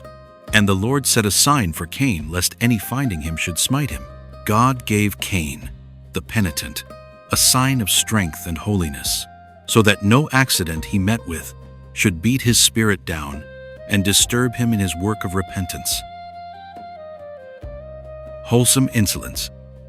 A learned old man who was hostile to the Hasidic way once asked Rabbi Mordecai of Lezkovitz, Tell me why it is that so long as a young man learns in the house of study and has nothing to do with the oddities of Hasidim, he is well behaved and has good manners, but as soon as he joins the Hasidim, he grows insolent. The Tzaddik replied, Haven't you heard about that learned old fellow who has been taking a great deal of time and trouble with mankind from time immemorial? King Solomon called him an old king, and the fact that he learns along with all those who learn proves his learning. Now, when this learned old fellow comes to a timid young man who has nothing but good manners with which to meet people and tries to tempt him to follow him in his ways, the youth does not dare turn him out.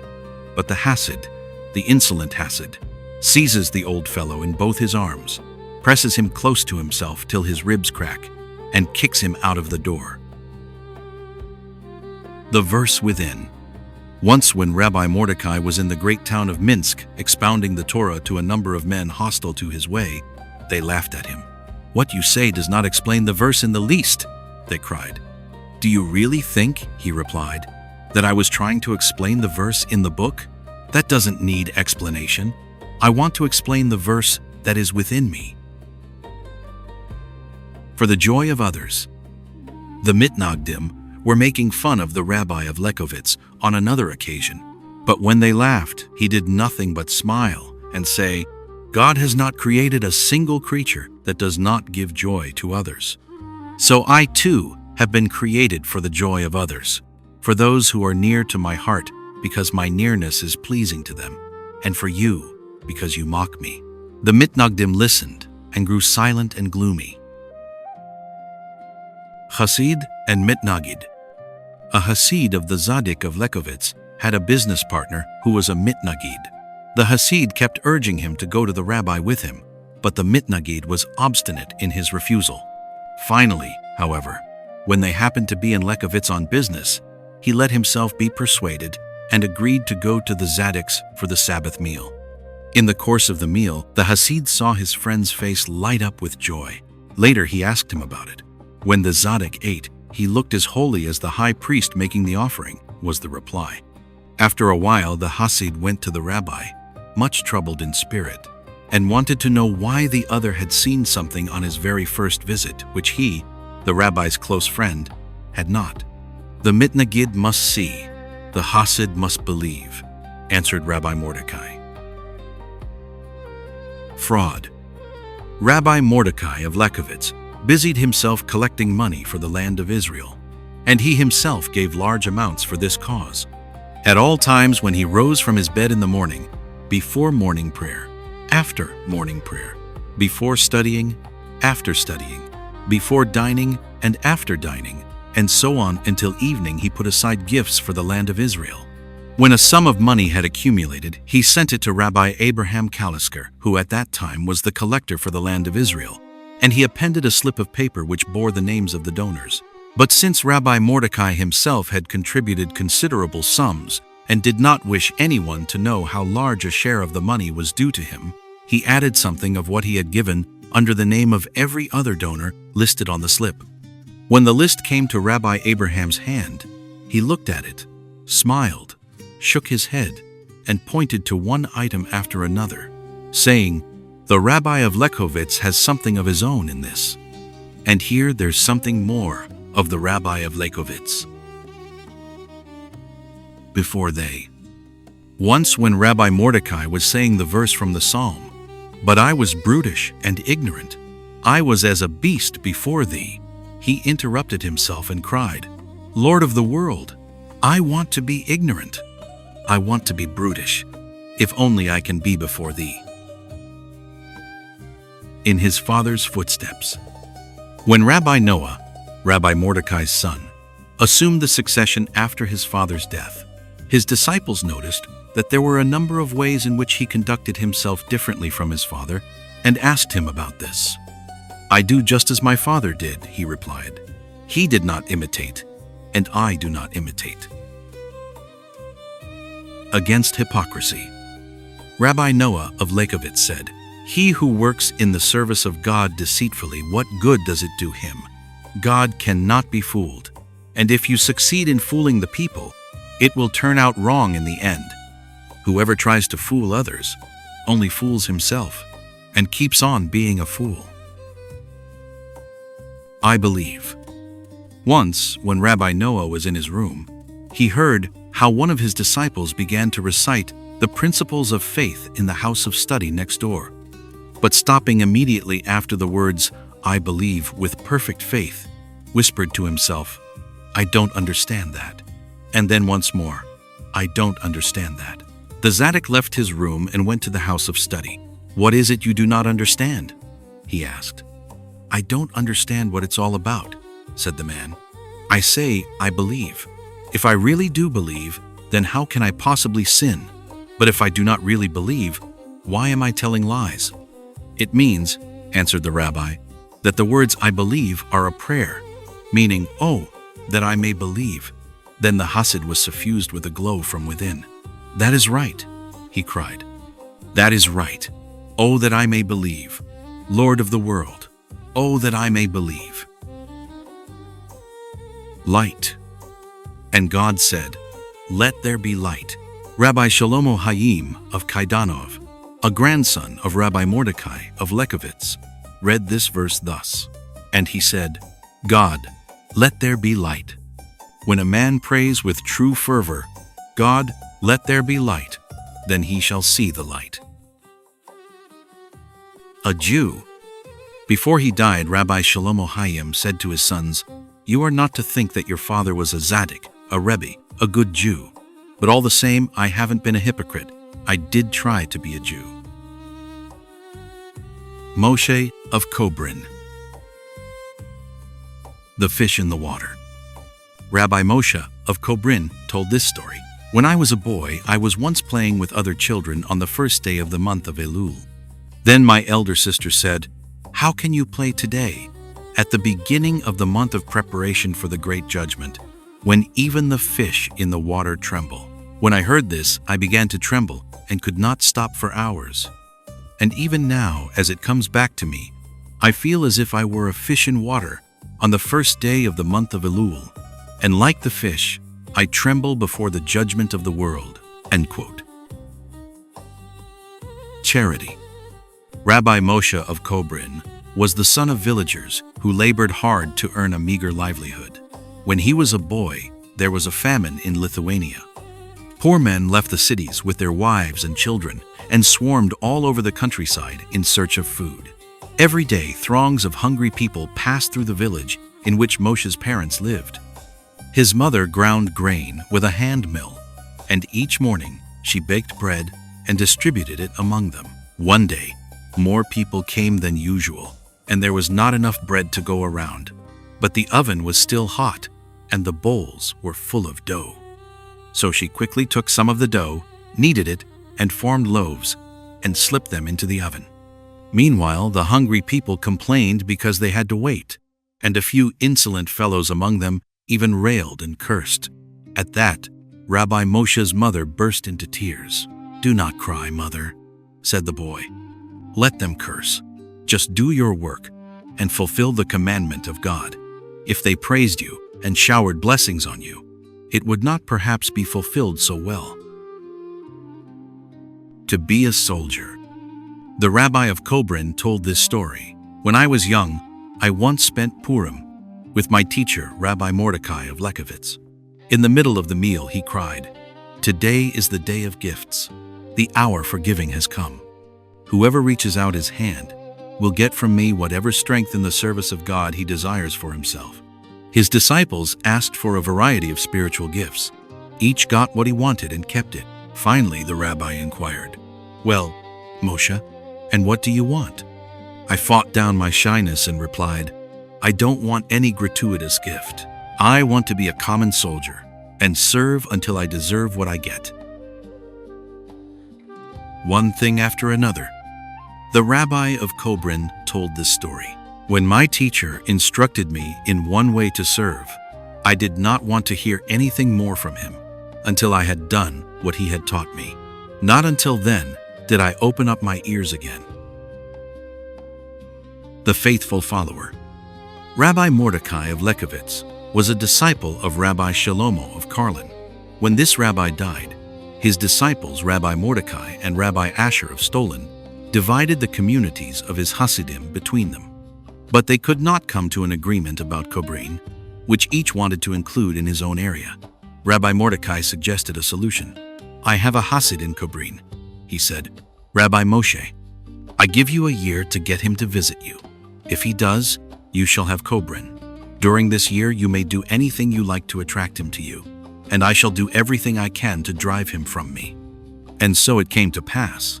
The next time Rabbi Moshe went to Lekovitz, his teacher did not greet him. But Moshe neither questioned nor doubted. He was just as devoted to Rabbi Mordecai as before. And even though Rabbi Asher called on him, put himself out to be agreeable, and promised him all kinds of good things in this and the coming world, Moshe remained faithful. And so Kobrin fell to his teacher's share. Angels and humans. The Rabbi of Kobrin once looked at the heavens and cried, "Angel, little angel, it is no great trick to be an angel up there in the sky. You don't have to eat and drink, beget children and earn money. Just you come down to earth and worry about eating and drinking, about raising children and earning money, and we shall see if you keep on being an angel. If you succeed, you may boast, but not now." An answer.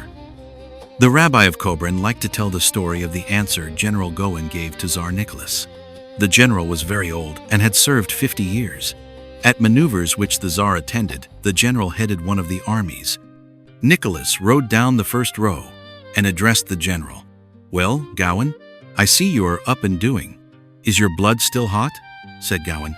"Not my blood, your majesty. The service is still hot in me." Books. Once he said, "If it were within my power, I should hide everything written by the Tzadikim. For when a man has too much knowledge, his wisdom is apt to be greater than his deeds." The end of the matter. The Rabbi of Kobrin taught. At the close of Ecclesiastes we read, "The end of the matter, all having been heard, fear God." Now whatever matter you come to the end of, you will always hear this one maxim, fear God. And this one is the whole. There is not a single thing in all the world that does not show you a way to fear God and to serve Him. All is commandment. Up and down. Rabbi Moshe of Kobrin taught, when you walk over a freshly plowed field, furrows alternate with ridges. The way in the service of God is like that. Now you go up, now you go down. Now the evil urge gets a hold on you, now you get a hold on him. Just you see to it that it is you who deal the last blow. For the king, and if one of you should suddenly fall from the heights he has reached, said the Rabbi of Kobrin to his Hasidim, and plunge into the abyss, let him not give way to despair. Let him take the yoke of the kingdom of heaven upon him anew, and begin the fight all over again. When the Saxons in our region were fighting the Russians, a Russian soldier got one of them in his power. "Cry for mercy," he shouted, "and I'll let you go." "Nothing doing," the Saxon panted in his face. "It would be a disgrace to my king." The Russian bellowed back, "Cry mercy, or I'll knock off your head." But as the steel cut the artery in his throat, The Saxon repeated, "It would be a disgrace to my king." Simply to act? Before drawing water for the baking of the unleavened bread, the rabbi of Kobrin said to those standing around him, "The king teaches his men all manner of military thrusts and feints, but when they are in the thick of the fight, they throw all they have learned overboard and simply shoot. In respect to the drawing of water, there are also many mysteries to be learned. But when it comes to the action itself, all I know is what I am bidden to do." The dress that did not fit. The wife of a high-ranking officer had told a tailor to make her an expensive dress, but it turned out too tight and he was thrown out of the house in disgrace. The tailor went to the rabbi of Kobrin and begged him to tell him what to do so as not to lose all his customers among the gentry. "Go back," said the Tzaddik, "and offer to make the dress over. Then rip it up and sew the pieces together again just as they are." The man did as he was told. Timidly and humbly, he made over the dress he had botched in his proud assurance, and it turned out perfect. This is a story Rabbi Moshe was fond of telling himself. The soul and the evil urge. The rabbi of Kobrin taught, "The soul says to the evil urge what Abraham said to Lot, 'If thou wilt take the left hand, then I will go to the right. Or if thou take the right hand, then I will go to the left.' The soul says, 'When you try to lead me left, I will not heed you and go the right. But should you by any chance advise me to go right in your company, I'd prefer to go left.'" Bitter, not bad. The rabbi of Kobrin taught, when a man suffers, he ought not to say, "That's bad, that's bad." Nothing that God imposes on man is bad, but it is all right to say, "That's bitter." For among medicines, there are some that are made with bitter herbs. Not by bread only. In the course of the Sabbath meal, Rabbi Moshe once took a piece of bread in his hand and said to his Hasidim, "It is written, man doth not live by bread only, but by everything that proceedeth out of the mouth of the Lord doth man live. The life of man is not sustained by the stuff of bread, but by the sparks of divine life that are within it. He is here. All exists because of his life-giving life, and when he withdraws from anything, it crumbles away to nothing." By whose word? One of the rabbi of Kobrin's Hasidim was employed in public works. One morning while he was attending to his business, he was overcome by a worry. He did not know what to do. Finally, he let everything go, returned to town, and without stopping at his own house, went straight to the Tzaddik, who was just about to have breakfast. A dish of barley had been set before the Tzaddik, and he was saying the blessing over it, ending, "By whose word all things exist."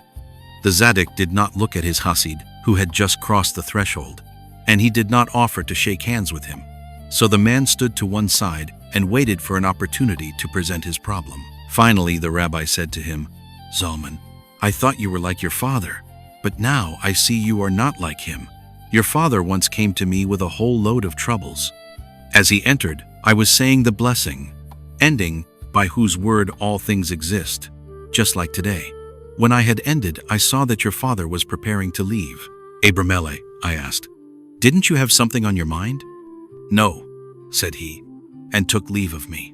Do you understand? When a Jew hears that everything exists because of the word of God, what is there left to ask? For this is the answer to all his questions and worries. And Rabbi Moshe gave the Hasid his hand in greeting. For a while, the Hasid was silent. Then he bade his master farewell and went back to his work comforted. Where is man?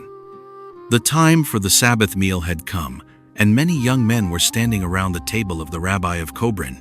He fixed his eyes on one of them, who had often been at his house, and asked the servant, "Who is that?" The servant was surprised, but gave the visitor's name. "I do not know him," said Rabbi Moshe. The servant gave the names of the young man's father and father-in-law, and when this too failed to jog the rabbi's memory, the servant told him when the young man had come to Kobrin and how he had heard the rabbi's teachings. At this the Tzaddik seemed to remember, and he addressed the subject of his inquiries, who was standing before him in great distress. Now I know why I did not recognize you. Where a man sends his thoughts, there he is himself. And since your thoughts were very far away, all I saw was a lump of flesh. 18. Do not crowd. Once on a Hanukkah evening, the people crowded around to see the Rabbi of Kobrin light the candles. But he said, "It is written." The people saw. They tottered. They stood afar off. When you jostle and crowd, you are very far off. The flame goes out. A Hasid complained to the Rabbi of Kobrin that every time he set out to see him, his heart was aflame with fervor, and he thought he would fly straight to heaven the moment he stood before his teacher.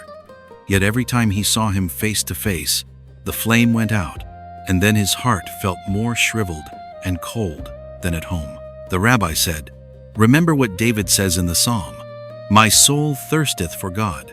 And further on, 'So have I looked for thee in the sanctuary.'" David implores God to let him feel the same fervor in the holy sanctuary that he felt when he was in a dry and weary land where no water was. For first, the all-merciful God wakens a man to holiness, but once he is kindled to act, the flame is taken from him, so that he may act for himself, and of himself attain to the state of perfect awakening. Satan's ruse. In olden times, so said the Rabbi of Kobrin, when Satan wanted to prevent a Hasid from going to the Tzaddik, he assumed the shape of his father, or his mother, or his wife, and tried his utmost to persuade him to give up his plan. But when he saw that resistance only strengthened the Hasid in his faithfulness, he changed his tactics. He made his peace with the man he was dealing with, grew very friendly, and said, "All gentleness and docility, you have converted me. Just you go to your rabbi, but permit me to join you. Just you pray in your own way, and let me pray along with you. Just you learn whatever you can, and I shall help you learn." And so the time comes when Satan says, "Just you sit down in the Tzaddik seat, and I shall sit beside you. We two shall stay together." Accepting the world. One of Rabbi Moshe's Hasidim was very poor. He complained to the Tzaddik that his wretched circumstances were an obstacle to learning and praying. "In this day and age," said Rabbi Moshe, "the greatest devotion, greater than learning and praying, consists in accepting the world exactly as it happens to be." The original meaning. This is what Rabbi Moshe said to an author who put questions to him concerning the Kabbalah, the secret teachings, and the Kavanot, the mystical concentrations, which are directed towards superhuman effects. You must keep in mind that the word Kabbalah is derived from Kabul, to accept, and the word Kavanah from Kaven, to direct. For the ultimate significance of all the wisdom of the Kabbalah is to accept the yoke of the kingdom of God, and the ultimate significance of all the art of the Kavanot is to direct one's heart to God. When a man says, "The Lord is my God," meaning, "He is mine, and I am His," must not his soul go forth from his body? The moment the rabbi said this, he fell into a deep faint. A free gift. After Rabbi Yitzhak of Vorky's death, one of his Hasidim went to Rabbi Moshe of Kobrin. "What do you hope to get from me here in Lithuania?" asked the rabbi, "that you could not get just as much of, or even more, from any Tzaddik in Poland?" "My teacher," the man replied, "often said, that is, was a sacred duty to learn to know the Rabbi of Kobrin, because he spoke the truth that is in his heart. And so I decided to go to you and hoped you might teach me how to attain to truth." "Truth," said the Rabbi of Kobrin, "is not something that can be attained. God looks at a man who has devoted his entire life to attaining the truth, and suddenly he gives him a free gift of it. That is why it is written, 'You will give truth to Jacob.'" He took a pinch of snuff between two fingers and scattered it on the floor. "Look, even less than this." Again he took some snuff, only a few shreds of tobacco, and it can be even less, if only it is the truth. True fear of God. "Had I the true fear of God," said the Rabbi of Kobrin, I should run through the streets and shout, 'You are sinning against the Torah in which is written, Ye shall be holy.'" The peg and the crown. The rabbi of Kobrin said, "He who is a leader in Israel must not think that the Lord of the world chose him because he is a great man. If the king chose to hang his crown on a wooden peg in the wall, would the peg boast that its beauty drew the king's gaze to it? For the sake of the others." On the eve of New Year's Day, before the afternoon prayer, the rabbi of Kobrin once laid his head on all the notes of request which were spread out before him, and said, "Lord of the world, thou knowest my folly, and my trespasses are not hid from thee. But what shall I do about all these people? They think I really am something, and so I beg of you, let not them that wait for thee be ashamed through me." Self-conquest. Once on the eve of the New Year, when Rabbi Moshe went up to the reader's desk to pray, he began to tremble in every limb. He clung to the pulpit, but the pulpit too swayed back and forth. The Tzaddik could keep his balance only by bending way back. He looked as though he were driving his trembling inward. Only then did he stand firmly in his place and begin to pray. The reader. Before praying on New Year's Day, Rabbi Moshe of Kobrin said, "Once a king was angered at his rebellious people and sat in judgment upon them. No one dared come before him and plead for mercy. But among the throng was the man who had led the revolt. He knew that his head was forfeit and came forward and pleaded with the king. So, during the days of awe, the reader stands before the ark and prays for the congregation. He called to them. On New Year's Day, before the blowing of the ram's horn, the rabbi of Kobrin used to call out, "Little brothers, do not depend upon me. Every one had better take his own part." The offering.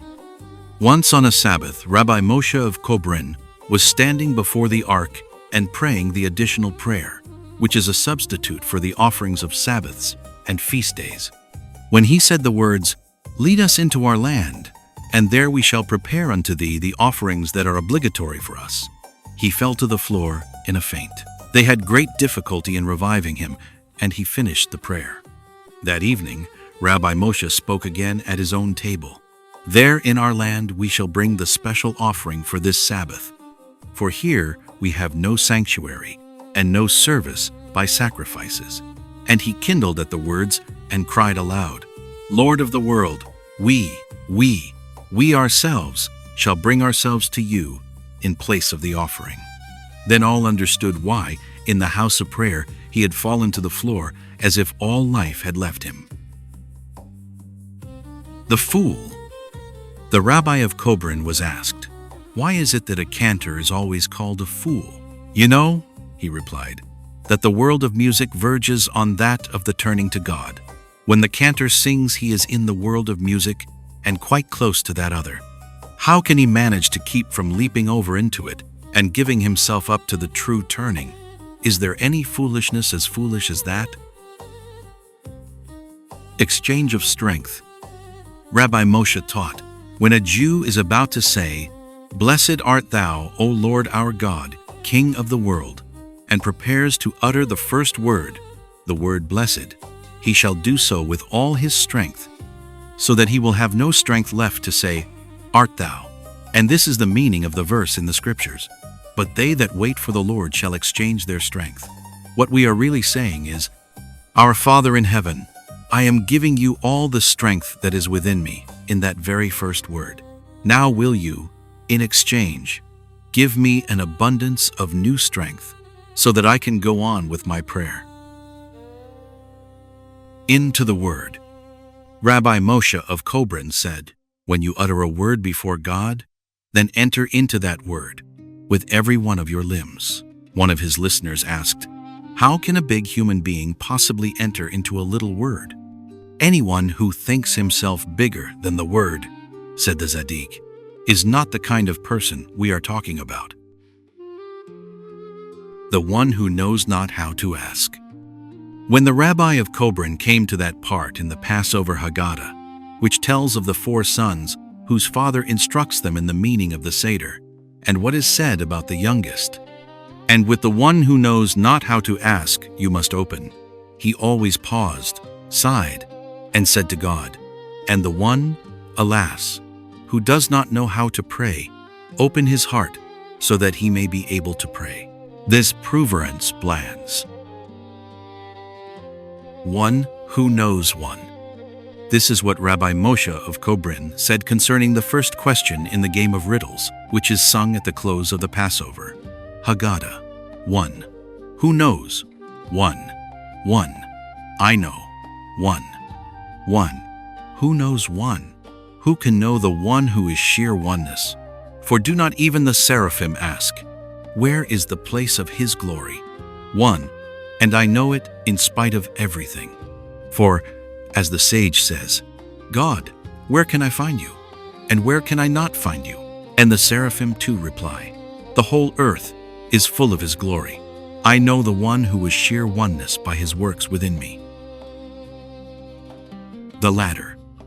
Rabbi Moshe taught, it is written, and he dreamed, and behold a ladder set up on the earth, that he is every man. Every man must know, I am clay. I am one of countless shards of clay, but the top of it reached to heaven. My soul reaches to heaven. And behold the angels of God ascending and descending on it. Even the ascent and descent of the angels depend upon my deeds. Everywhere. The Rabbi of Kobrin taught, God says to man, as he said to Moses, put off thy shoes from thy feet. Put off the habitual which encloses your foot, and you will know that the place on which you are now standing is holy ground. For there is no rung of human life on which we cannot find the holiness of God everywhere and at all times. He cometh. The Rabbi of Kobrin taught, in the Midrash, we read that when Moses proclaimed to the people that God would deliver them from servitude, they said to him, how can we be delivered? For the whole land of Egypt is full of our idol worship. But he answered them, because God wants to deliver you, he does not heed your idol worship.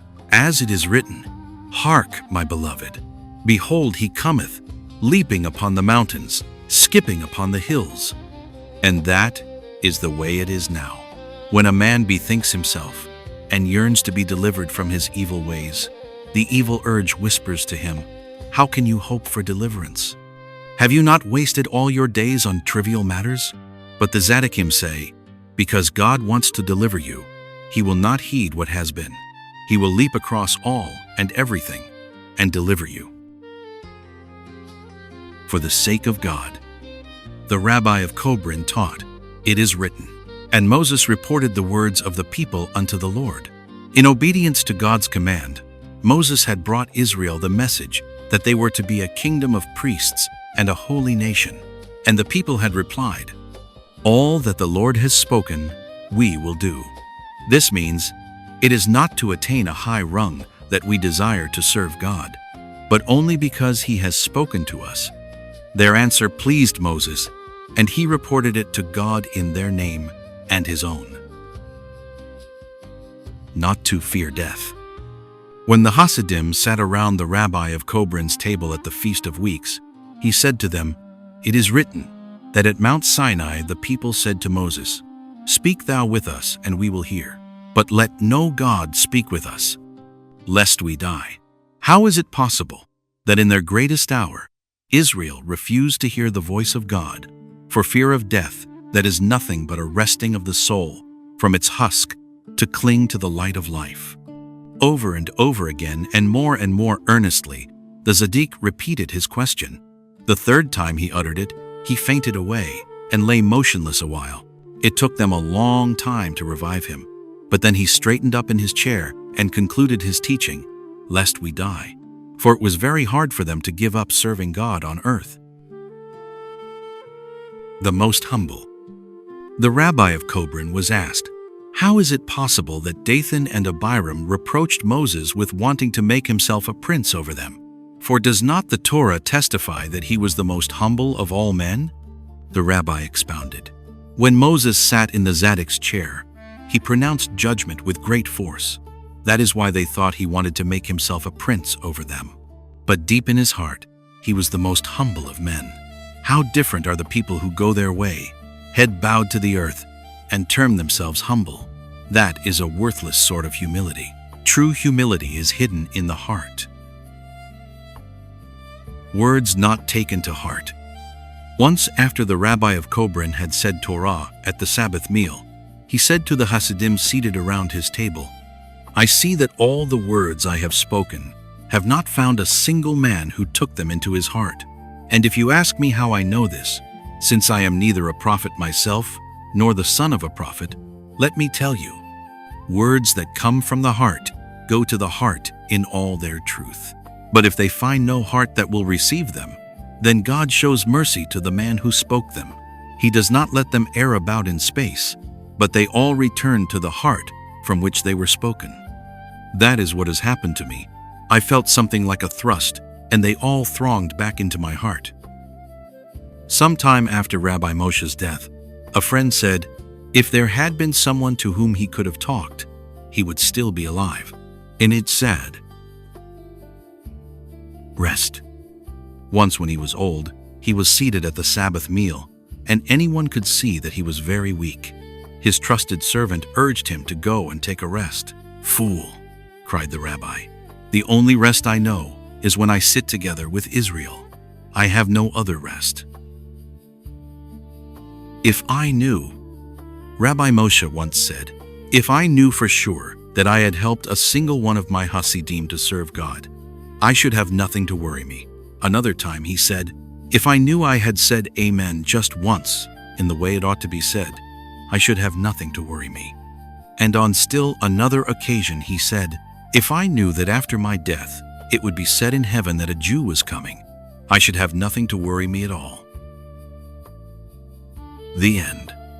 On the great Sabbath, not many days before he died, Rabbi Moshe of Kobrin repeated the words of the psalm over and over again. "Praise the Lord, O my soul." Then he added softly, "Soul of mine, you will praise the Lord in every world, no matter in what world you are. But this is what I beg of God. I will praise the Lord while I live as long as I still live here. I want to be able to praise him." On the last day of Passover, he talked at table a long time before grace was said. Then he concluded, "Now I have nothing more to say. Let us say grace." On the following night, he lay down on his deathbed, and he died a week later. Most important. Soon after the death of Rabbi Moshe, Rabbi Mendel of Kotzk asked one of his disciples, "What was most important to your teacher?" The disciple thought and then replied, "Whatever he happened to be doing at the moment," which backed from the house of the Maggid of Koznitz. Moshe and Eliezer of Koznitz. For the light. Rabbi Moshe, the son of the Maggid of Koznitz, said, "It is written, pure olive oil, beaten for the light. We are to be beaten and bruised, but in order to glow with light." The window and the curtain. When young Rabbi Eliezer of Koznitz, Rabbi Moshe's son, was a guest in the house of Rabbi Naphtali of Ropchitz, he once cast a surprised glance at the window where the curtains had been drawn. When his host asked him the cause of his surprise, he said, "If you want people to look in, then why the curtains? And if you do not want them to, why the window?" "And what explanation have you found for this?" asked Rabbi Naphtali. "When you want someone you love to look in," said the young rabbi, "you draw aside the curtain." Hayim Meir, Yehiel of Mogielnica, and Yisachar of Woolbors. Justification. Rabbi Hayim Meir Yehiel told this story. "My mother, peace be with her, lost one child after another in early infancy.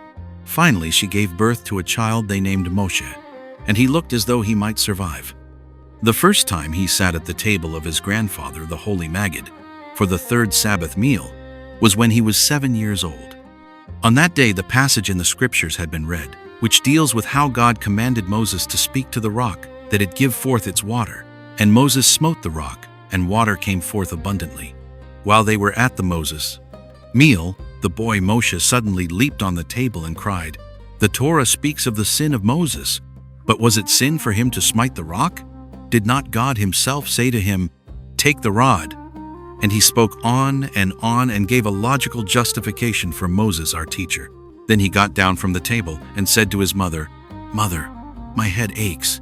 He went to his room, lay down on his bed, and died. Later, the Tzadikim of that generation said that the soul of our teacher Moses had been in the boy, and that he had been born only to justify Moses, our teacher. When he died, my mother implored her father, the holy Maggid, to help her, so that she might rear a son to manhood. He answered her, "My daughter, when you lie with your husband, your soul soars high in ecstasy, and that is why the children you conceive do not get enough of the stuff of earth. You must bring your soul down to earth, and then you will conceive a son who will live." My mother absorbed this counsel with all her heart, and soon afterward, she conceived me. The night before I was born, she dreamed that she was led into a great hall, where old men wearing crowns and white robes were seated at a long table listening to a boy, to her son Moshe, who sat at the head of the board. She wanted to run up to him and embrace him, but he called to her, "Do not touch me." Then he blessed her for the hour of birth. Not without the garment of flesh. Rabbi Chaim Meir Yehiel told this story.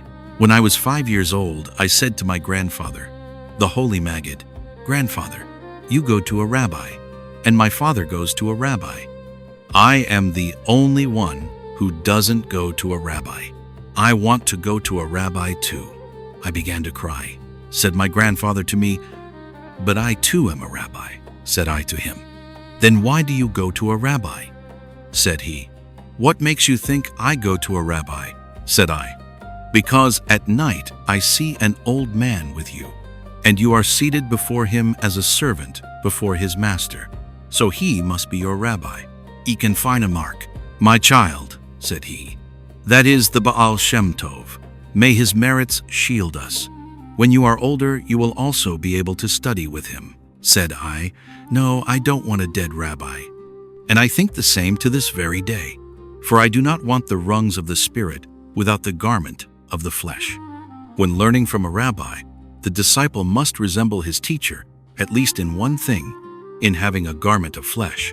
That is the mystery of the divine presence in exile. Only on my own. Rabbi Chaim Meir Yehiel, the grandson of the Maggid of Koznitz, told this incident. When I was a boy of 11, my grandfather summoned me and said, "Come to me at dawn, and I shall teach you the Kabbalah." I did not do as he said, but from that time on, I studied alone at dawn and did my service, for I did not want anything I could not get on my own. After a time, my grandfather again summoned me and said, "First I thought you did not like getting up early, but now I have found out that you are up early, and nevertheless you do not come to me." But he had grasped the fact that I wanted to study on my own, for he went on to say, "Well, just make a point of being there every morning when I pray, and I shall see to it that you receive holy insight." But I did not even want to get this without working for it myself, and so I was present only at the beginning and end of the prayer. Time passed, and then one night I had a vision. My teacher, the rabbi of Apt, blessed be his memory, appeared to me and brought me phylacteries from paradise. When I had bound one of the phylacteries to my forehead, I sensed a holy insight. End quote. The choice of a soul. Rabbi Chaim Meir Yehiel once said to his Hasidim, "I know a man who, as a boy, was removed to the upper worlds on the night he became bar mitzvah, and there they allowed him to choose a soul to his own liking. And so he selected a great soul. But it did not reach any high rung after all, and he remained a little man." The Hasidim realized that he had been speaking of himself. The secret of the counting. The rabbi of Mogielnica once said to his Hasidim, "I shall explain to you the secret of the counting of the 50 days, between Passover and the Feast of Weeks. First it is dark, then it grows very light. But after that, it grows dark again, and then, from day to day, from step to step, more and more light appears, until it is all light again, and the receiving of the Torah, for which we have prepared ourselves, comes to pass. Against pious thoughts. On a certain Purim, when the rabbi of Mogielnica was reading the scroll of Esther, a young man stood nearby and said to him, when the reading was over, "I fear I did not listen closely enough, and perhaps skipped over one word or another while I was silently reciting the scroll with you." Later, the rabbi said to his friends, "There's your super pious man. All he cares about is doing exactly what is prescribed. But he whose soul is directed toward doing the will of God within the commandment and clings wholly to God's will may very possibly fail to do something of what is prescribed, but it does not trouble him. For it is written, 'In thy love for her wilt thou err constantly with anyone.'" No contradictions. The rabbi of Mogielnica said, "It is well known that the sayings of our sages, which seem to contradict one another, are all words of the living God. Each of them decided according to the depth of his root in heaven. And up there all their words are truth, for in the upper worlds there are no contradictions. They're all opposites, such as prohibition and permission, guilt and guiltlessness, are one unified whole. The distinction between prohibition and permission appears only in their actions on earth. There is a difference. Rabbi Chaim of Mogielnica was about to go on a journey, but because he was so old and weak, he could not manage to get into the carriage. Some of the Hasidim who were present went in search of a stool. But when Rabbi Yisachar saw his teacher standing and waiting, he lay down on the ground. The Tzaddik set foot on his back and got into the carriage. Later, the disciples discussed the incident. One of them said, "What is there so remarkable about it? I am ready to lie under the rabbi's feet for 2 hours." On Friday evening, before the Tzaddik came to the meal, the youth lay down under the table. His master noticed it at once. Now, he said, "come out from under that table." Marriage. Rabbi Yisachar of Wolborz recounted, "After my wedding, a friend and I were studying the marital laws in the house of study, when our teacher, Rabbi Chaim of Mogielnica, came in and gave us a document, which he said would explain itself. He left immediately. The document was a marriage contract, in which we did not notice anything that required explanation. We asked the rabbi's son about it. "Don't you see," said he, "that there is a drawing of 2 clasping hands on the sheet?" That's what he was referring to. Later, his father confirmed him and interpreted the symbol. "You can see by the sleeves," he explained, "that the hands are those of the groom and the bride. The groom gives his hand to the bride and says, 'I betroth thee unto me forever. One hand shall never more be withdrawn from the other, in righteousness and in justice. Now a pat, and now a slap. In loving kindness and in compassion. Now a tidbit, and now a good drink. But we shall remain together forever. We dare not lose our tempers. That is how a Jew should be with the Lord of the world. He mustn't lose his temper." In the world of confusion. They tell this story. To Rabbi Yisachar of Wolborz there came a dead man, whom he had once known when he was alive and prominent in his community, and begged the rabbi's help, saying that his wife had died some time ago and now he needed money to arrange for his marriage with another. "Don't you know," the Tzaddik asked him, "that you are no longer among the living? That you are in the world of confusion?" When the man refused to believe him, he lifted the tails of the dead man's coat and showed him that he was dressed in his shroud. Later, Rabbi Yisachar's son asked, "Well, if that is so, perhaps I too am in the world of confusion?" "Once you know that there is such a thing as that world," answered his father, "you are not in it." From the school of the Rabbi of Lublin. David of Lilov. The new suit. Little David's father was a poor man. During the first months of an exceptionally severe winter, he could not buy his son a warm suit of clothes. At long last, he managed to scrape together the money. When David arrived at the school in his new suit, he saw a younger boy shivering in rags, and immediately changed clothes with him. As soon as David reached home, he went to his mother and told her what had happened. "Put on your old suit," she said, "and go back to school. If your father comes home and finds out what you have done, he will be angry and beat you." "But mother," answered the boy, "it is better for him to beat me and work off his anger." The name of God. Rabbi David of Lizhensk once heard a simple man who was praying say the name of God after every verse. The reason he did this was that there are 2 dots, one above the other at the close of each verse. The man took each to be the tiny letter Yud or Yud, and since the name of God is sometimes abbreviated in the form of 2 Yuds, he thought that what he saw at the end of every verse was the name of God. The Tzaddik instructed him, "Wherever you find 2 Jews, Yuds side by side and on a par, there is the name of God. But whenever it looks to you as if one Jew Yud were standing above the other, then they are not Jews Yuds, and it is not the name of God." Concerning those who ply a trade. Rabbi Yitzhak of Vorki told this story. Once when I was traveling with Rabbi David Lelov of blessed memory, we arrived in the little town of Elkish, about an hour past midnight. Rabbi David did not want to wake anyone, so we went to Rabbi Barish, the baker. He was standing at his oven and doing his work. When we entered, I saw his face cloud over because we had found him working. "Oh," said Rabbi David, "if only God let me earn my bread by the work of my hands." The truth of the matter is that everyone in Israel has an inner urge he himself does not know of. What he wants is to work for his fellow men. Everyone who plies a trade, the cobbler, the tailor, or the baker, takes money in return for his work, only that he may live and continue to work for his fellow men. While Rabbi David was speaking, I saw the baker's face clear and grow brighter and brighter. The mistake. Rabbi Yitzhak of Vorki told this story. Once when I was on the road with my holy teacher, Rabbi David of Lelov, and we stopped over in a town far from our home, a woman suddenly fell upon him in the street and began to beat him.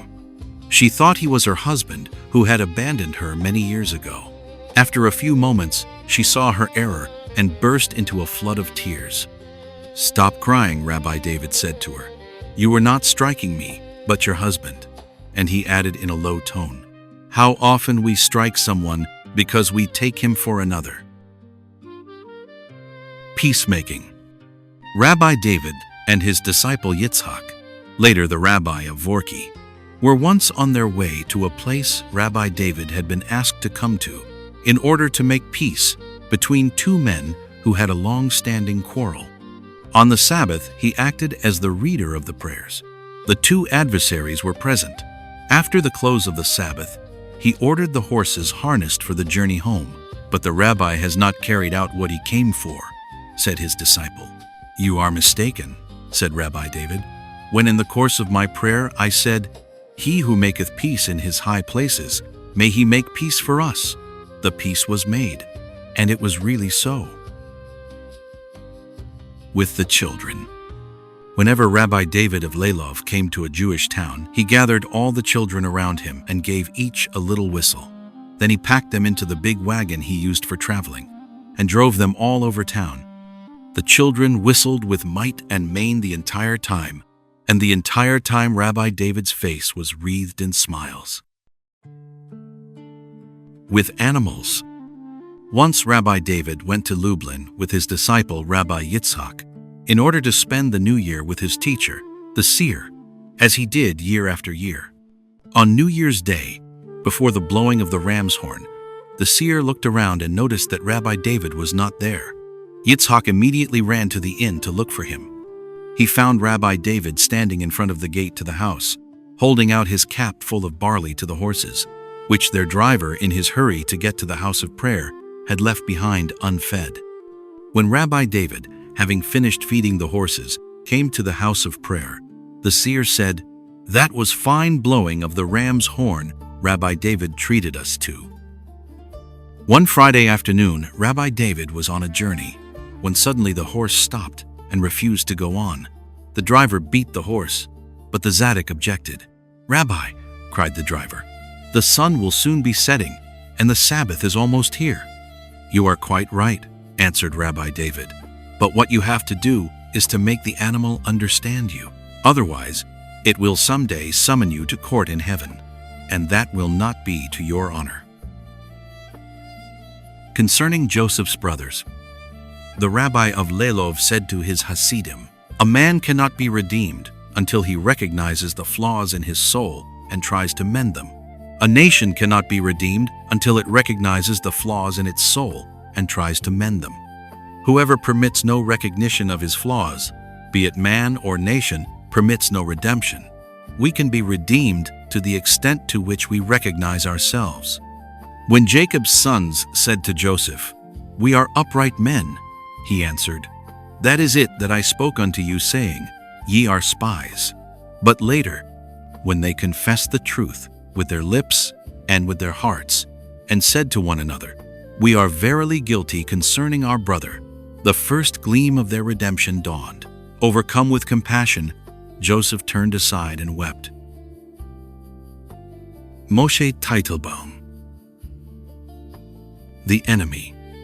In his youth, Rabbi Moshe Teitelbaum had been an enemy of the Hasidic teachings, for he regarded them as rank heresy. Once he was staying with his friend, Rabbi Joseph Asher, who was also opposed to these innovators. At just about this time, the prayer book of the Holy Rabbi Isaac Luria had appeared in print. When the volume was brought to the two friends, Rabbi Moshe snatched the heavy tome from the messenger and threw it on the floor. But Rabbi Joseph Asher picked it up and said, "After all, it is a prayer book, and we must not treat it disrespectfully." When the Rabbi of Lublin was told of the incident, he said, "Rabbi Moshe will become a Hasid. Rabbi Joseph Asher will remain an opponent of the Hasidic way. For he who can burn with enmity can also burn with love for God, but he who is coldly hostile will always find the way closed." And so it was. Fear. In the notes Rabbi Moshe Teitelbaum made on the dreams he had in his youth, we find the following. "I was looking out of the window on the eve of the new year, and there were the people running to the house of prayer, and I saw that they were driven by the fear of the day of judgment. And I said to myself, God be thanked. I have been doing the right thing all through the year. I have studied right and prayed right, so I do not have to be afraid. And then my dreams showed me all my good works. I looked and looked. They were torn, ragged, ruined. And at that instant I woke up. Overcome with fear, I ran to the house of prayer along with the rest." Paradise. In Rabbi Moshe Teitelbaum's notes on his dreams, there is an entry which reads, "I have been in the paradise of the Tanaim." He had also kept a sheet with the words, "The angels will immerse you, and you shall suffer no harm." In his dream, he stood near a mountain and wanted to get into the paradise of the Tanaim. But he was told that first he had to immerse himself in Miriam's well. And at that very instant he looked into the deep water and shuddered. But angels laid hold of him and immersed him and carried him up from the depths. Then he entered the paradise of the Tanaim. There he saw one of the masters sitting with a fur cap on his head and studying the tractate called The First Gate. There the path stopped. Rabbi Moshe was surprised. "That can't be paradise," he cried. "Listen, child," said the angels. "You seem to think that the Tanaim are in paradise, but that's not so. Paradise is in the Tanaim." Mourning and joy. When Rabbi Moshe Teitelbaum became a disciple of the seer of Lublin, he studied the Hasidic way of life for a time and liked it well. But once a question rose in his heart. He noticed that they were always joyful, that they performed every labor with joy, walked and rested with joy, and prayed with sublime joy. Then he remembered the words in the Path of Life. Every God-fearing man must mourn and lament the destruction of the temple. The next time he was on the way to the Rabbi of Lublin, he was filled with doubts. But he curbed them and said to God, "Lord, you know all my thoughts, and know that it is my purpose not to permit my eyes to regard the ways of good men as wrong. So be with me, and help me when I come to my master, to propound my question. For our sages say, if a man comes to be cleansed, they will assist him. The word they is used, not he, for the they refers to human beings. In this way, he prayed and communed with God all the way to Lublin. The moment he crossed the seer's threshold, the master said to him, "Why is your face clouded today?" It does, indeed, say in the path of life that every God-fearing man should mourn and lament the destruction of the temple. But believe me, we too break into lamentation for Jerusalem at midnight, and we moan and weep. And yet it is all done in a spirit of joy. Do you know the story of the king who was sent into exile? He wandered about for a long time until he found refuge with a friend. This faithful friend shed tears whenever he remembered that the king had been driven out of his realm. But at the same time, he rejoiced that the king was lodging in his house. Now, you see, dear friend, that the exiled divine presence is lodging with us. I really should not reveal this thing, for we are bidden to keep silence on matters concerning God. But our sages have said, if a man comes to be cleansed, they will assist him. The word they is used, not he, for the they refers to human beings. Waiting. Rabbi Moshe Teitelbaum was always waiting for the coming of the Messiah. Whenever he heard a noise in the street, he asked in trembling tones, "Has the messenger come?" Before going to sleep, he would lay out his Sabbath clothes near the bed and lean his pilgrim's staff against them. A watchman had orders to wake the rabbi at the very first sign he saw. Once someone wanted to sell Rabbi Moshe a fine house right next to the house of prayer. "What would I do with it?" he cried. "Soon the Messiah will come, and I shall go to Jerusalem." The great Tzadikim of his era said that a spark from the soul of Jeremiah had been reborn in him. When anyone wondered at the greatness of his sorrow on the day commemorating the destruction of the temple, he said, "Why should you be astonished? I am the man that hath seen affliction, but God will let me see the restoration as well." Even when he was very old, it never occurred to him that he could possibly die before the coming of the Messiah. Once, while he was walking in the procession around the pulpit on the 7th day of the Feast of Booths, the day of the great prayer for salvation, he prayed, "Lord of the world, grant us the coming of the end. And do not think that I am concerned about my own welfare. I agree that I shall not be liberated and redeemed. I am ready to be as the stone hurled from the sling and to suffer every anguish for the one and only purpose that your divine presence may suffer no more."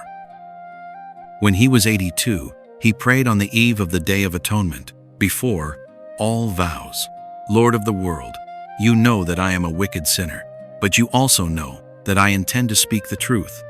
I do not lie, and so I shall say only what is so. Had I, Moshe, the son of Hannah, known that my hair would turn gray before the Messiah came, I would very probably not have stood it. But you, Lord of the world, have made a fool of me day after day until I turned gray. By my life, it is indeed a great trick for the Almighty to make a fool of an old fool. I implore you, Lord of the world, let it come now, not for our sake, but for your own, that your name may be sanctified amongst the many." Before his death he said, "I am thinking about my holy teachers, whose soul is in the uppermost paradise. Why do they keep silence? Why do they not shake all the worlds to bring the Messiah down to earth?" And after a little he continued, "In the realm of delight, they have most likely been so deluged with joy that they have forgotten the earth, and to them it seems as if the Messiah had already come." And presently he added, "Even if they try to do the same to me, I shall not abandon my people." Naphtali of Ropchitz. The Watchman. In Ropchitz, the town where Rabbi Naphtali lived, it was the custom for the rich people whose houses stood isolated or at the far end of the town to hire men to watch over their property by night. Late one evening, when Rabbi Naphtali was skirting the woods which circled the city, he met such a watchman walking up and down. "For whom are you working?" he asked. The man told him and then inquired in his turn, "And whom are you working for, Rabbi?" The words struck the Tzaddik like a shaft. "I am not working for anybody just yet," he barely managed to say. Then he walked up and down beside the man for a long time. "Will you be my servant?" he finally asked. "I should like to," the man replied. "But what would be my duties?" "To remind me," said Rabbi Naphtali. The morning prayer. "There are Tzadikim," said Rabbi Naphtali, "who pray that those in need of help may come to them and find help through their prayers. But the rabbi of Ropchitz gets up early in the morning and prays that all those in need of help may find it in their own homes, not have to go to Ropchitz, and not be deluded into thinking that the rabbi has helped them." A wish. Once after the additional prayer on the Day of Atonement, the rabbi of Ropchitz said, "I wish that I could be reborn as a cow, that a Jew might come to me in the morning to take some of my milk to refresh himself before beginning the service of God." Leader and generation. Rabbi Naphtali was once talking about the story of the Midrash, which tells that God showed Moses all the generations to come, generation after generation with its preachers, generation after generation with its judges. "Why?" asked one of his disciples. "Is the generation mentioned first and the leader afterward? Should he not take precedence?" "You know," said the rabbi, "that the radiance of Moses' face was like that of the sun, of Joshua's like that of the moon, and so the faces of the successive leaders grew paler and paler. If God had inadvertently shown to Moses Naphtali, the school assistant, for so he liked to call himself, as a rabbi, Moses would have cried out, 'Is that supposed to be a rabbi?' and fainted with the shock. That is why God first showed him the generation and then the leader befitting it." The foolish request. The rabbi of Ropchitz told the following incident. During the siege of Sebastopol, Tsar Nicholas was once riding along one of the walls when an enemy archer took aim at him. A Russian soldier who observed this from afar screamed and startled the emperor's horse so that it swerved to the side and the arrow missed its target. The Tsar told the man to ask any favor he pleased. "Our sergeant is so brutal," the soldier faltered. "He is always beating me. If only I could serve under another sergeant." "Fool," cried Nicholas, "be a sergeant yourself." We are like that. We pray for the petty needs of the hour and do not know how to pray for our redemption. The twin loaves. Two youths who were deeply devoted to each other used to go to Rabbi Naphtali together to sit at his table. When he distributed the bread, for such was his custom, he always gave the two friends twin loaves, clinging each to each. Once they were vexed with each other. They did not know how this feeling had entered their hearts and could not overcome it. Soon after, when they again went to Ropchitz and were seated at the rabbi's table on the eve of the Sabbath, he took the twin loaves, cut them apart, and gave one to each of the youths. On their way home from the meal, they were overcome with emotion, and both cried out in the same breath, "We are at fault! We are at fault!" They went to an inn, ordered schnapps, and drank a toast to each other. The next day, at the midday meal of the Sabbath, Rabbi Naphtali again put twin loaves into the hands of the friends. Conflagration. Young Rabbi Favish, a disciple of the rabbi of Ropchitz, recited the Lamentations every midnight as if Jerusalem, the city of God, had been destroyed that very day. Time after time he was overwhelmed with an infinite sorrow. Late one evening, the rabbi of Ropchitz asked the Hasidim who were with him to follow him into the house of study. "I shall show you," he said, "the meaning of the prophet's words. Arise, cry out in the night." In the semi-darkness of the house of study, they found young Favish lying on a bench in a deep sleep. For a while they stood in front of him and wondered why the Tzaddik had taken them here. Suddenly the youth slipped to the floor, tore open his shirt collar, and cried, "Mother, I am burning up!" Just then the clock struck 12. Later on, Favish left the rabbi of Ropchitz and became the disciple of the rabbi of Apartment. His first teacher was much grieved about this. "With all my strength," he said, "I tried to keep down the fire." With the rabbi of Apt, he will be a burnt offering in the conflagration of his heart. Soon after this, Rabbi Favish died in the house of prayer during the saying of the prayer. The breath of all that lives shall bless your name. The teacher, Rabbi Naphtali of Ropchitz, received a man who came with a long list of sins in his hand. He said that he had already been to another Tzadik, but that he had imposed so heavy a penance upon him that he was physically unable to endure it. The rabbi cut him short. "And what wrong did our father do to you?" he cried in a terrible voice. "That you have betrayed him." These words struck the man down. He lost consciousness and fell.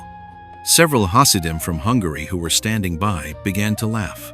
Rabbi Naphtali turned on them angrily. "I have all but slain a human soul," he cried. "And you laugh. Forgive us," they said. When our teacher, Rabbi Isaac of Kalev, lay on his deathbed, he gave us a sign. "If you find a man who can take the insides out of a sinner, cleanse them, and put them back again, that he may live, that is the man you shall take for your rabbi." That was why we laughed.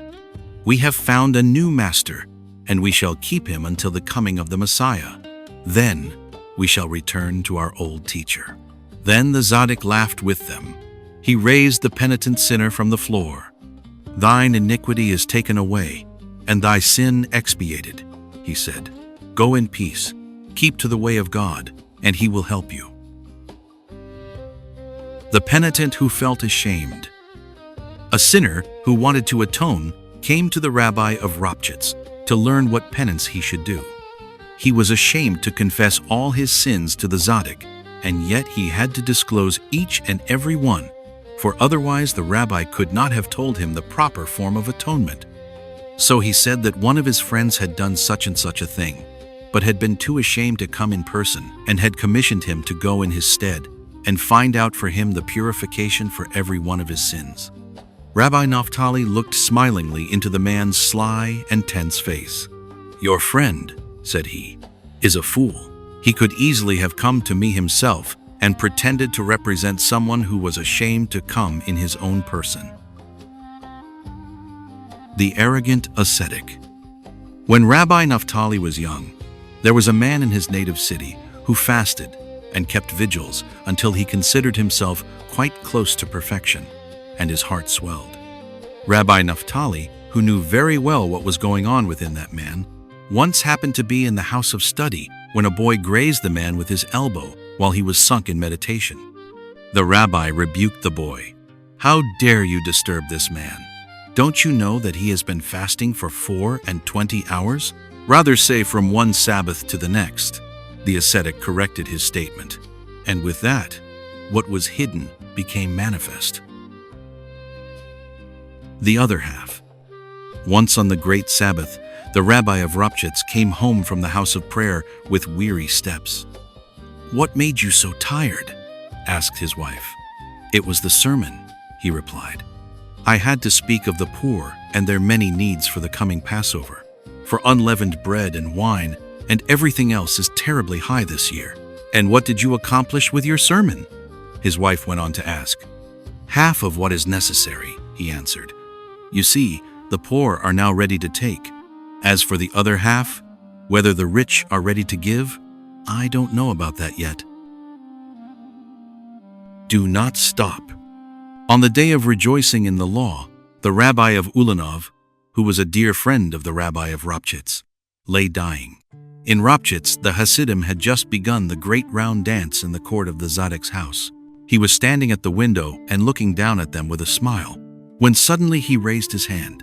Instantly they stopped and gazed up at him with faltering breath.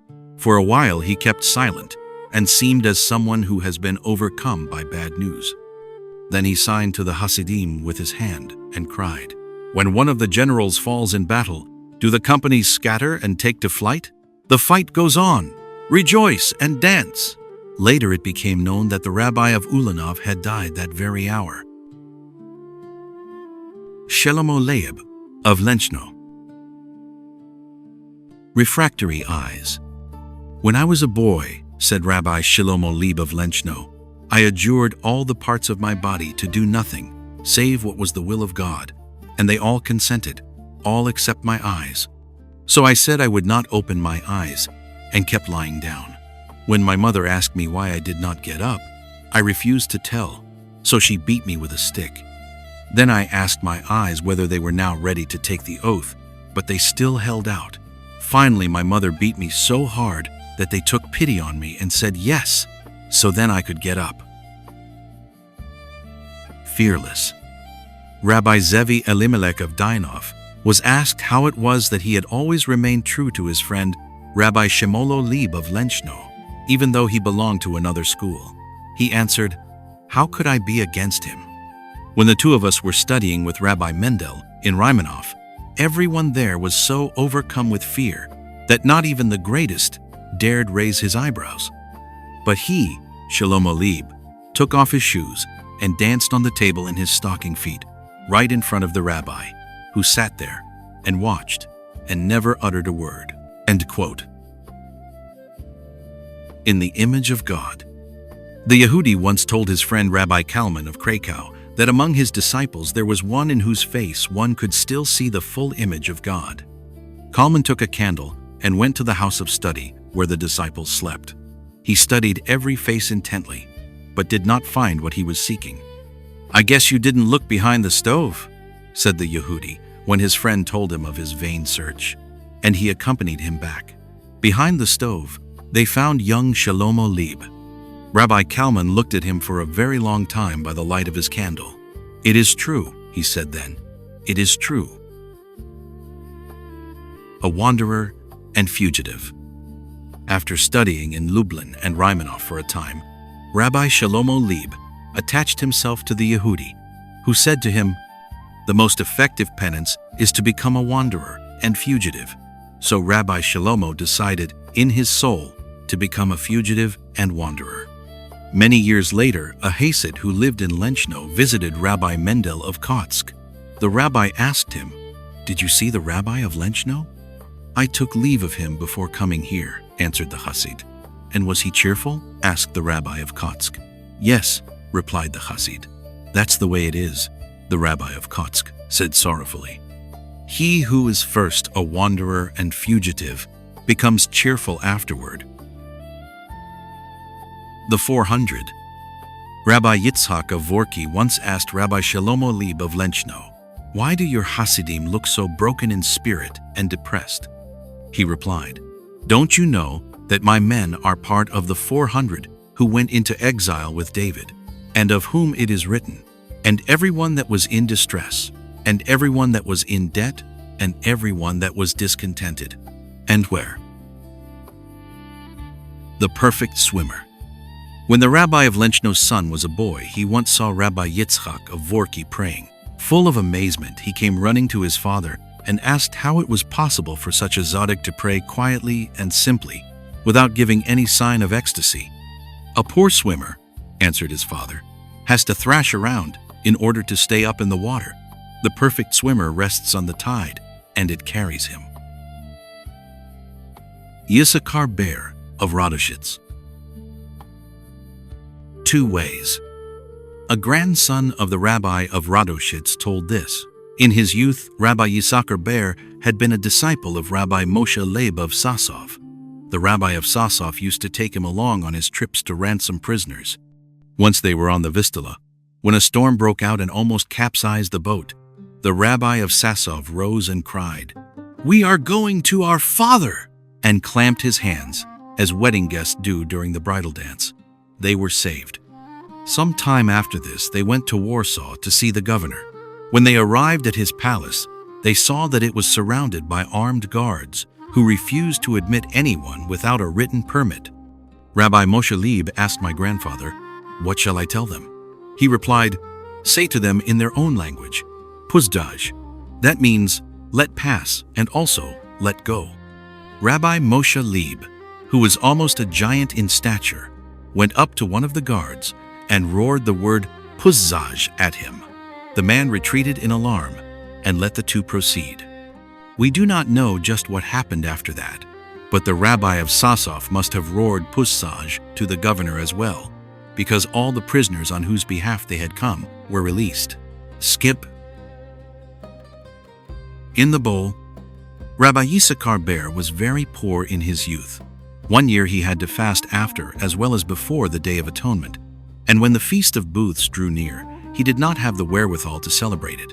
So he stayed in the house of study after prayer, for he knew that there was no food in his house.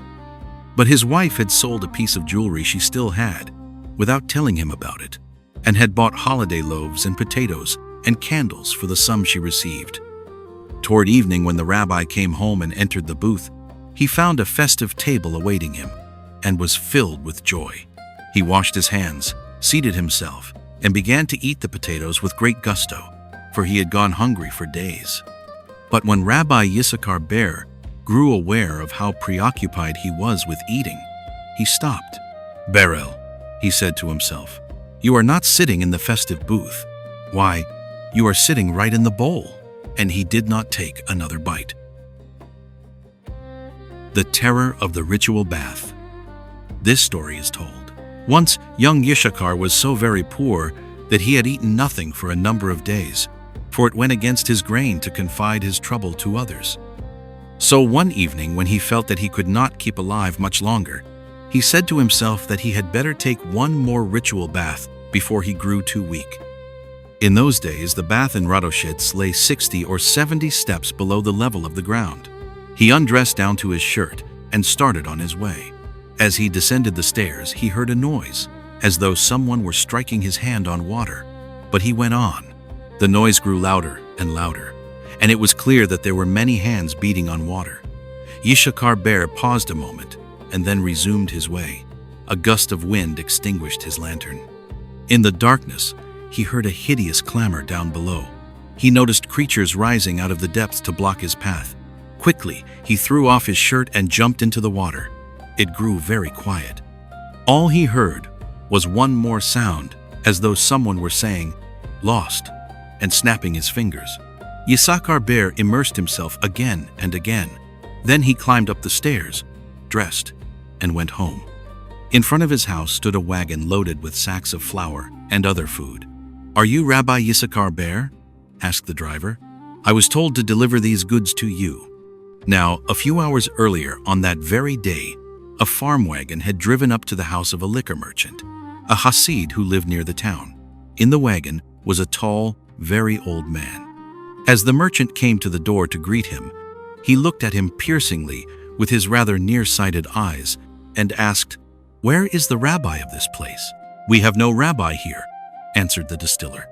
"Don't you know any extraordinary man in the town of Radoshitz?" the old man went on to ask. "Any fine Jew?" "There is no fine man here," the Hasid assured him. "We have nothing extraordinary of any description unless you would consider the man who teaches our children something extraordinary. He certainly is a singular fellow, what you might call a pious man. What we call him is just Berel, the idler." At that, the old man straightened up in the wagon so that he looked even taller than he was, and fairly snorted. "What's that? You call him an idler? He's no idler, he's a great man. He shakes the world the way an ordinary person might shake a tree in the woods." Then he called to his driver, "Back to Lublin!" And on the instant, the wagon with the two men vanished. Suddenly, the Hasid realized that the tall man he had seen was the Rabbi of Lublin, for someone had once given him a description of the seer of Lublin. But the next moment he thought, "Why, the Rabbi of Lublin died 2 years ago." Then he loaded a wagon with sacks of flour and other food and sent it to Radoshitz. His first healing. Once, when young Yisachar Ber was on his way to Pizhisha to see his teacher the Yehudi, and was about to cross a hill which lies before the town, he heard screams and sobs from the valley below. There could be no doubt that the sounds came from his master's house. He ran down in great bewilderment. The moment the Yehudi caught sight of Yisachar Ber, he told him with tears streaming down his cheeks that his son was ill and on the verge of death. "We don't know what to do next," he said. "But here you are, just in the nick of time. Take the child, and I know you will make him well." Yisachar Ber listened in great dismay. He had never had anything to do with such matters, nor ever felt any extraordinary powers within himself. But he took up the child, put him down in his cradle again, and rocked him. And rocking, he poured his pleading soul out before God. In an hour, the boy was out of danger. Peasant wisdom. Rabbi Yisachar Ber once met an old peasant from the village of Oleshnie, who had known him when he was young, but was not aware of his rise in the world. "Berel," the peasant called to him, "what's new with you?" "And what's new with you?" asked the rabbi. "Well, Berel, what shall I tell you?" answered the other. "What you don't get by your own work, you don't have." From that time on, whenever Rabbi Ber spoke of the proper way to conduct one's life, he added, "And the old man of Oleshnie said, 'What you don't get by your own work, you don't have.'" The Confession. Once when Rabbi Yisachar Ber was very ill, he said to himself, "It is usual for a sick man to confess his sins. Now what shall I confess? Shall I say, 'I have sinned'? But a man in the condition I am in now cannot lie, and I have not sinned. Or shall I say, 'I have done too little in the service of God, but I did whatever I possibly could'? There is one thing, though, that I can confess. My feeling toward God was not clear and not pure enough, not wholly turned to Him and Him alone. I can take on myself the task of making it clearer and purer. For in this there are no bounds to improvement, since our feeling is based on our grasp of the magnitude of God, of boundless God. And so that is the task I shall take on myself. If God helps me recover, I shall try to make my feeling for Him clearer, purer, and more wholly turned to Him." He recovered and lived for another 20 years. The Imitator. The rabbi of Radoshitz had a disciple who could imitate his teacher's way of pronouncing the Sabbath Eve benediction of sanctification so perfectly that whoever heard him from a distance thought it was the rabbi himself. Once, when he happened to be in Radoshitz, the Tzaddik summoned him. "I am told," said he, "that you can utter the benediction of sanctification in exact imitation of my voice and gestures. Do it for me." "If the rabbi will promise not to be annoyed," said his disciple, "I shall be glad to do it." "You need have no fears," said the Tzaddik. The disciple pronounced the blessing over the wine, just like the rabbi, and made exactly the same gestures. But when he came to a certain passage, he paused, grew motionless, and then finished the benediction as best he could. When his disciple had ended, the Tzaddik asked him, "Why didn't you go on?" "Rabbi," answered his disciple, "when you come to that passage, you offer yourself up, and I am under no obligation to do that." Strange assistance. Rabbi Moshe of Lelov's daughter, a granddaughter of Rabbi David of Lelov, who had been the Yehudi's friend and protector, was childless.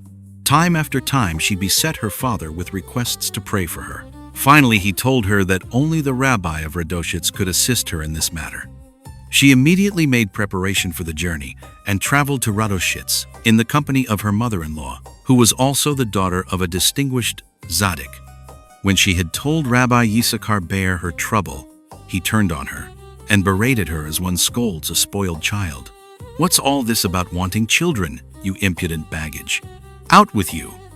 The young woman, who had been delicately reared and never heard a rough word, fled, dissolved in tears. "Now I shall cry and cry till I die," she said to herself. But her mother-in-law went to the rabbi and asked him why he had shamed the poor woman as he did, whether she had by any chance committed some sin. "Wish her good luck," answered the rabbi. "Everything is right with her now." There was no other way than to stir her to the very depths. The woman returned to him and he gave her his blessing. Soon after she came home, she conceived a son. I and you. The rabbi of Radoshitz was asked, "How are we to interpret the passage in the Talmud where Rabbi Simeon ben Yochai says to his son, 'My son, you and I are enough for the world?'"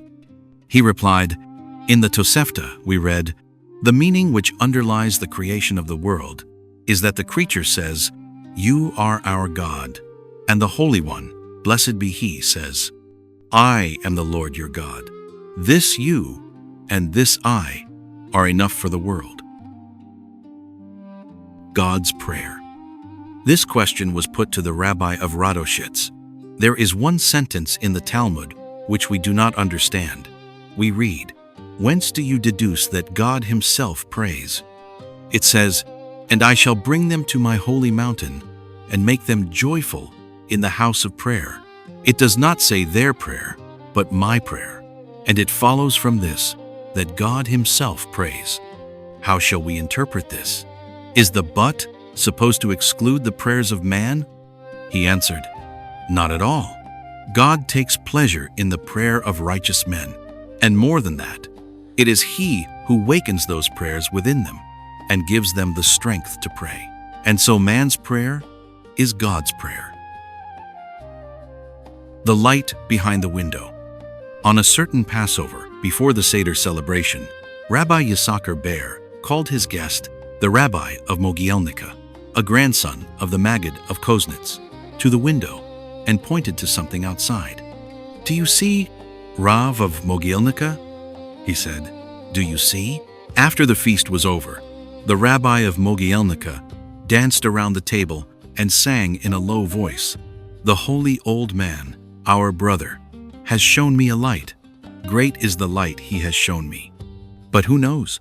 Who knows how many years must pass? How long we still must sleep before it comes to us? Before it comes to us. Shalom of Bells.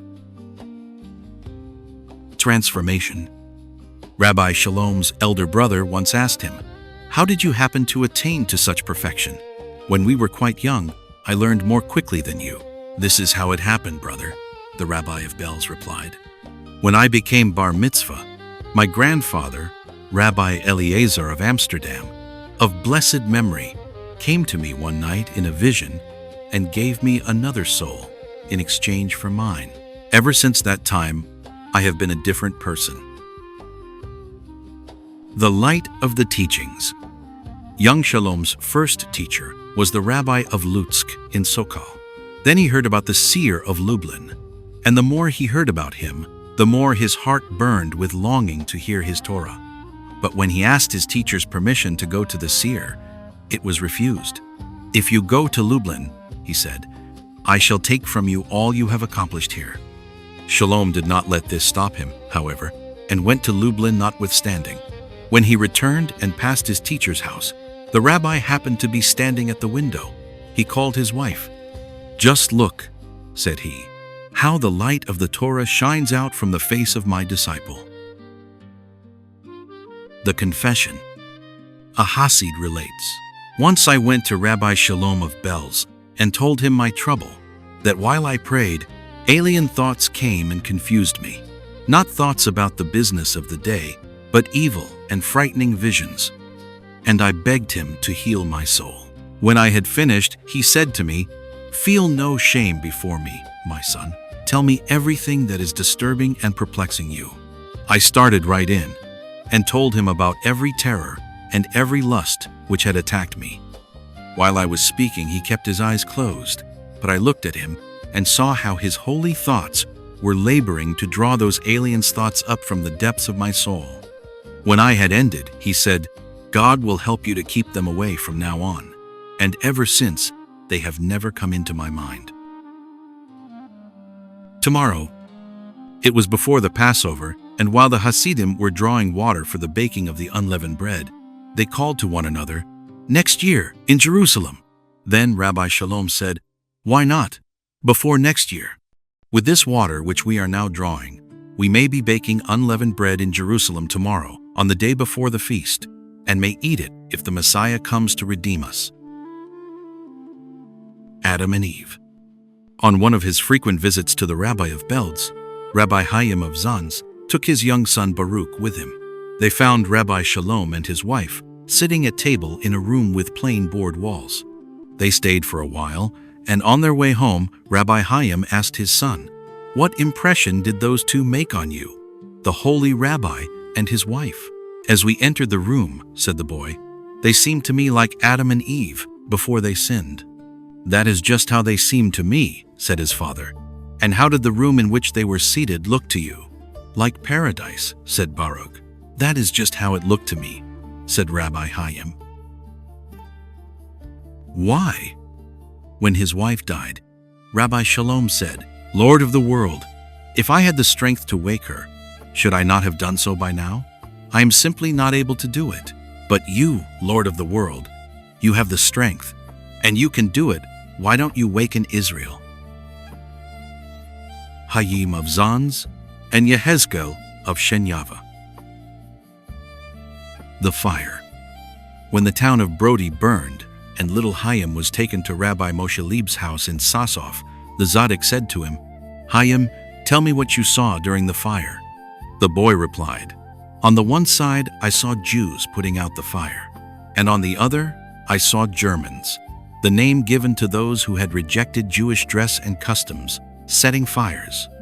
So I asked myself, why are the Jews taking so much trouble putting out the flames? It would be simpler just to drive away the Germans, and there would soon be an end to the fire." Nothing but. When Rabbi Hayim was a boy, someone once heard him running back and forth in his room and whispering to himself without stopping, "I mean nothing but you alone." His bad foot. In his youth, Rabbi Hayim Zans was a disciple of the Tzaddik of Ropchitz. His fervor in praying was so great that he stamped on the floor with both feet, but one foot was lame. Once, when the Tzaddik's wife had watched Hayim pray, she went to her husband and said, "What a heartless person you are. Why do you let him pound the floor with his bad foot? Tell him to use only his good foot."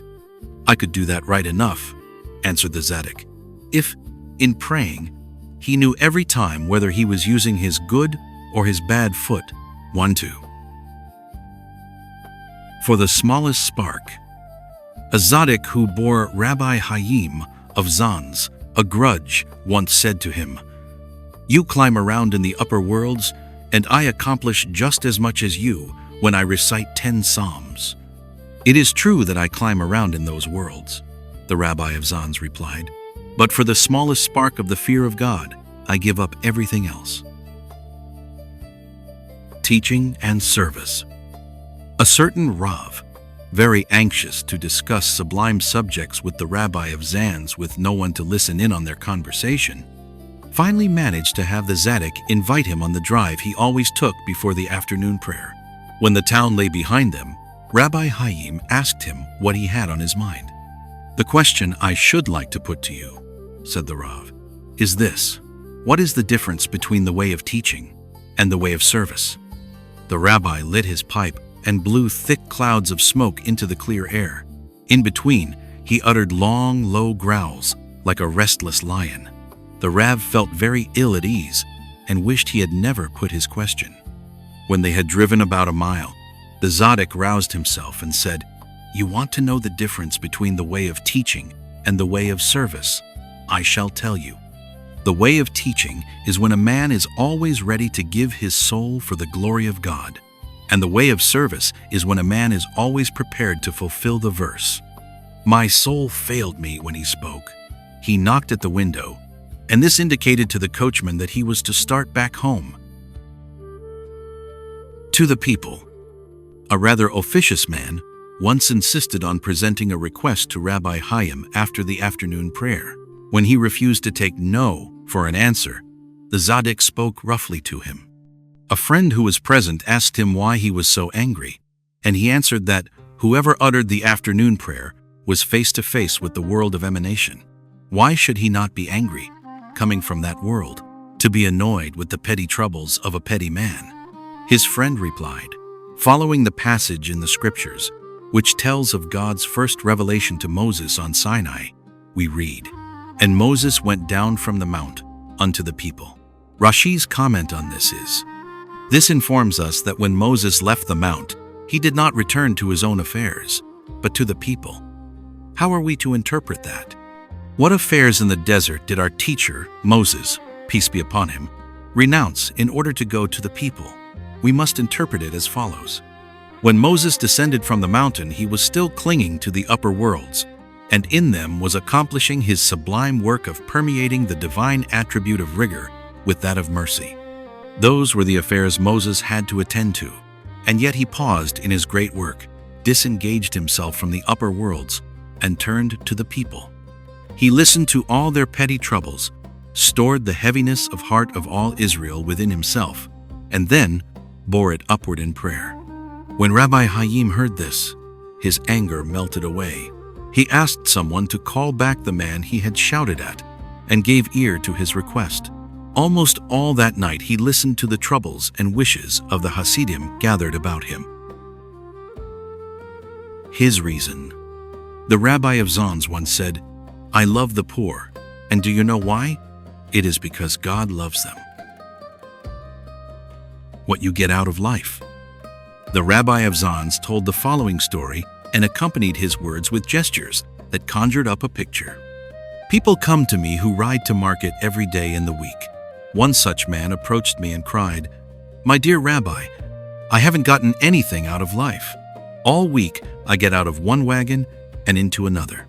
But when a man stops to think that he is permitted to pray to God himself, he lacks nothing at all in the world. The apples. A poor woman, an apple vendor whose stand was near Rabbi Chaim's house, once came to him complaining, "Rabbi, I have no money to buy what I need for the Sabbath." "And what about your apple stand?" asked the Tzaddik. "People say my apples are bad," she answered, "and they won't buy." Rabbi Chaim immediately ran out on the street and called, "Who wants to buy good apples?" A crowd collected around him in no time at all. They handed out coins without looking at them or counting them, and soon all the apples were sold for 2 and 3 times what they were worth. "Now you see," he said to the woman as he turned to go, "your apples were good. All that was the matter was that people just didn't know about it." The turkey. Rabbi Chaim had singled out certain poor people in his town and gave them money every month. Not merely alms, he gave each what he required to support himself and his family. On a certain market day, a poultry dealer brought an unusually fine turkey to Lizhensk. He took it straight to the rabbi's house and tried to sell it to his wife for the Sabbath, but she thought it too dear, and so the man went off with his high-priced bird. A little later, the woman found out that one of the men who received his sustenance from her husband had bought the turkey. "Now look at your poor," she complained to the rabbi. "I wasn't able to buy the bird because the price was too high, but that man went and bought it." "That shows," said the Tzaddik, "that he wants a good turkey as well for the Sabbath. I didn't know that, but now that I do know it, I must raise the amount I give him every month." Putting to shame. A poor schoolteacher once came to visit Rabbi Chaim of Lizhensk. "I suppose you are preparing for your daughter's wedding," said the Tzaddik. "I don't know," said the other. Rabbi Chaim looked at him inquiringly. "I still haven't the money to buy the bridegroom a prayer shawl and a fur cap, as custom demands," said the schoolteacher sadly. Rabbi Yehezkel, the rabbi's son, who was listening to the conversation, interrupted at this point. "Father," he cried, "just a few days ago I saw this man buying both these things." The teacher reddened and left the room in silence. "What have you done?" said Rabbi Chaim. "Perhaps he was not able to pay for what he bought, or perhaps he needs money to have a dress made for his wife to wear at the wedding, but does not want to say so. And now you have put a man to shame." Rabbi Yehezkel ran into the street, caught up with the schoolteacher, and begged his forgiveness. But the man refused to forgive him and insisted that the Tzaddik should judge the matter. Soon they both stood before him. "Don't forgive him," the old man said to the schoolteacher. "Don't forgive him until he has paid the entire cost of the wedding down to the last shoelace." And so it was done. True wisdom. One day the rabbi of Lizhensk was standing at the window and looking out into the street. Seeing a passerby, he knocked on the pane and signed to the man to come into the house. When the stranger entered the room, Rabbi Chaim asked him, "Tell me, if you found a purse full of ducats, would you return it to its owner?" "Rabbi," said the man, "if I knew the owner, I should return the purse without a moment's delay." "You are a fool," said the rabbi of Lizhensk. Then he resumed his position at the window, called another passerby, and put the same question to him. "I'm not so foolish as all that," said this man. "I am not such a fool as to give up a purse full of money that comes my way." "You're a bad lot," said the rabbi of Lizhensk, and called in a third man. He replied, "Rabbi, how can I know on what rung I shall be when I find the purse, or whether I shall succeed in fending off the evil urge? Perhaps it will get the better of me, and I shall appropriate what belongs to another. But perhaps God Blessed be he, will help me fight it, and in that case I shall return what I have found to its rightful owner." "Those are good words," cried the Tzaddik. "You are a true sage." The story of the general. Once, when Rabbi Chaim was on a journey, great honors were showered upon him. Later he said to his son who had accompanied him, "I shall tell you a story about a general. It is customary for the guards to accord greater honor to a general than to a colonel. Now it once happened that a general was court-martialed because of some wrong he had done and demoted to colonel.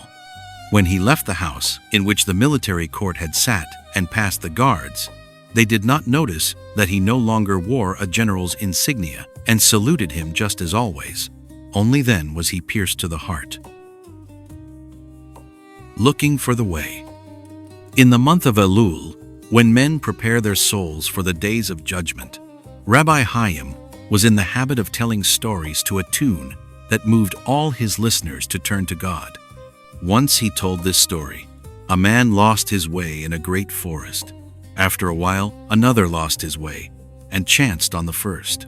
Without knowing what had happened to him, he asked the way out of the woods.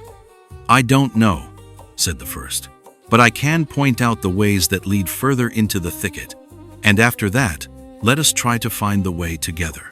So, my congregation," the rabbi concluded his story, "let us look for the way together."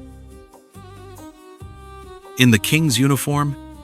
The servant of the Rabbi of Lizhensk told this story. One morning before prayers, the rabbi lay down again for a short while because he was suddenly tired. Just then and later, we discovered that it was by mistake, because all practical affairs were usually referred to the Tzaddik's son, the rabbi of the district. A soldier came to collect taxes. The Tzaddik was startled when he laid eyes on him. When the soldier had gone, he said to me, "This soldier is a simple peasant, but when he appears in the king's uniform, we fear him. Let us put on the king's uniform, the prayer shawl and the phylacteries, and all the nations will fear the king." It said, all. The Rabbi of Lizhensk used to say, "All Tzadikim serve, each in his own way, each according to his rung, and whoever says, 'Only my rabbi is righteous,' loses both worlds." A piece of advice. Rabbi Chaim had married his son to the daughter of Rabbi Eliezer of Jikov, who was a son of Rabbi Naphtali of Ropchitz. The day after the wedding, he visited the father of the bride and said, "Now that we are related, I feel close to you and can tell you what is eating at my heart. Look, my hair and beard have turned white, and I have not yet atoned." "Oh, my friend," replied Rabbi Eliezer, "you are thinking only of yourself. How about forgetting yourself and thinking of the world?" Resignation. The Rabbi of Lizhensk used to tell this story about himself. "In my youth, when I was fired with the love of God, I thought I would convert the whole world to God. But soon I discovered that it would be quite enough to convert the people who lived in my town, and I tried for a long time, but did not succeed. Then I realized that my program was still much too ambitious, and I concentrated on the persons in my own household, but I could not convert them either. Finally it dawned on me, I must work upon myself so that I may give true service to God, but I did not accomplish even this." The missing number. Shortly before his death, Rabbi Chaim said to a man who had come to visit him, "If I had 9 true friends whose hearts were one with mine, we should each put a loaf in his knapsack and go out into the field together and walk in the field and pray until our prayers were granted and redemption came." It says in the pulpit, when Rabbi Yehezkel, the son of the Rabbi of Lizhensk, was stopping in the town of Ujhely in Hungary, he had the crier announce that he would preach in the house of prayer. The entire congregation gathered at the appointed time. The rabbi ascended the pulpit and said, "My friends, once I preached in this place, and my heart was not wholly directed toward heaven. But to pray with a divided heart is a great sin, and so I decided to do penance. Now according to the word of our sages, Wrong must be expiated where it was done, and so I have again come to this pulpit. And I pray to the Holy One, blessed be He, to forgive me." Thereupon the whole congregation recognized the power of the Word of God. The fear of God entered their hearts, and all accomplished the turning. His discourse. When Rabbi Yehezkel was elected Rav of the town, he was still a young man. The entire congregation expected him to preach a sermon on the first Sabbath after his arrival, for such was the custom, but he denied them their wish. At the third Sabbath meal, the most distinguished men of the town, who were guests at his table, begged him to expound the Torah to them. He called for a Bible, opened to the weekly portion, and read it through from beginning to end. Then he said, "This is the Torah of God. It is holy, and it is not my office to talk about it." He kissed the book and had it put back in its place. Zevi Hirsch of Zhaidachov, Yehuda Zevi of Rozdal, and Yitzhak Asik of Zhaidachov. From the depths. Rabbi Hirsch of Zhaidachov told this story. "On the day before the Sabbath, they drove me out of the town of Brody, and I was in great disgrace. I walked on and on without stopping, and when I got home toward evening, just before the beginning of the Sabbath, I went to the house of prayer in my workaday clothes, and could only just manage to say the words of the prayer. But in the morning before I prayed, I spoke to God, saying, 'Lord of the world, you see the humiliation of those who have been humiliated, and you see my crushed heart. Give me light so that I can pray to you.' Then suddenly my heart caught fire. My prayer was a flowing flame. Never before had that happened to me, and it will never happen again." The double answer. Rabbi Hirsch once said to his Hasidim, "When a man comes to me and asks me to pray for help in some need of his in this world, one on behalf of a lease, another on behalf of a shop, his soul besieges me at that instant and asks for redemption in the upper world. And it is my duty to reply to both of his entreaties with a single answer. It is not the multitude that does it." Once when Rabbi Hirsch of Zhaidachov entered the house of prayer, he said to the Hasidim who were gathered there, "My sons, it is written, a king is not saved by the multitude of a host. It is of no help to God when a Tzaddik has a multitude of Hasidim." His suspicion. The rabbi of Komarno, who was a nephew of Rabbi Hirsch, related this incident. It was the Feast of Weeks. Dawn was just breaking when I entered the room of my teacher and uncle, but he did not notice me. He was walking back and forth, and I heard him crying out his heart to God. Now, at that time, 400 or 500 people had come to him over the holidays. He said, "Perhaps Samael has sent me this multitude to tempt me away from you? Have pity on my poor soul, that I may not be exiled from your presence." Every rabbi is good. One Sabbath, Rabbi Zevi Hirsch interrupted his teachings at the third meal and said, "There are Hasidim who travel to their rabbi and say that save for him, there is no rabbi in all the world. That is idol worship. What then should they say? They should say, every rabbi is good for his people, but our rabbi is best for what concerns us." Illuminated. When Rabbi Moshe of Sambor, Rabbi Zevi Hirsch's younger brother, was a youth, he went about in the villages and traded with the peasants. But when he came home and said the afternoon prayer, he felt as if his whole body were lit by a great light. He himself tells this story. "I once asked my brother and teacher, 'Why is it? Sometimes when I have been traveling on business and come home and begin to pray, I feel illuminated, almost as though the divine presence had come to me?' And my brother answered me in his usual clear, direct way, 'Why should you be surprised at that? When a traveler walks in the way of God, then whether he knows it or not, all the holy sparks which cling to the herbs of the field and the trees of the forest rush forth and attach themselves to such a man, and this illuminates him with a great light.'" Not yet. When Rabbi Hirsch was on his way to Munkacs, he visited old Rabbi Moshe in Ujele, and Rabbi Moshe complained to him, as he had done so often before, that the Messiah had not yet come. "You know," said Rabbi Hirsch, I stake my whole self for everyone, even the most unfaithful, and probe down to the root of his apostasy, where wickedness can be recognized as need and lust. And if I get that far, I can pull him out all right? What do you say? Shall we give all those souls up as lost? For wouldn't they be lost if the Messiah came today? The change in the work. When Rabbi Hirsch returned from his wife's funeral and went up the stairs to his room, he was heard saying to himself, "Up to now, I have accomplished holy unification by marriage here below. Now I shall try to accomplish unification by marriage up above." 2 weeks later, he died. The everlasting foundation. The wife of Rabbi Yehuda Zevi of Rozdal, whose uncle was Rabbi Hirsch, once asked him, "Why don't you say something to your enemies who are out to hurt you? And why do you even do them favors when you could be bringing God's punishment down upon them by prayer?"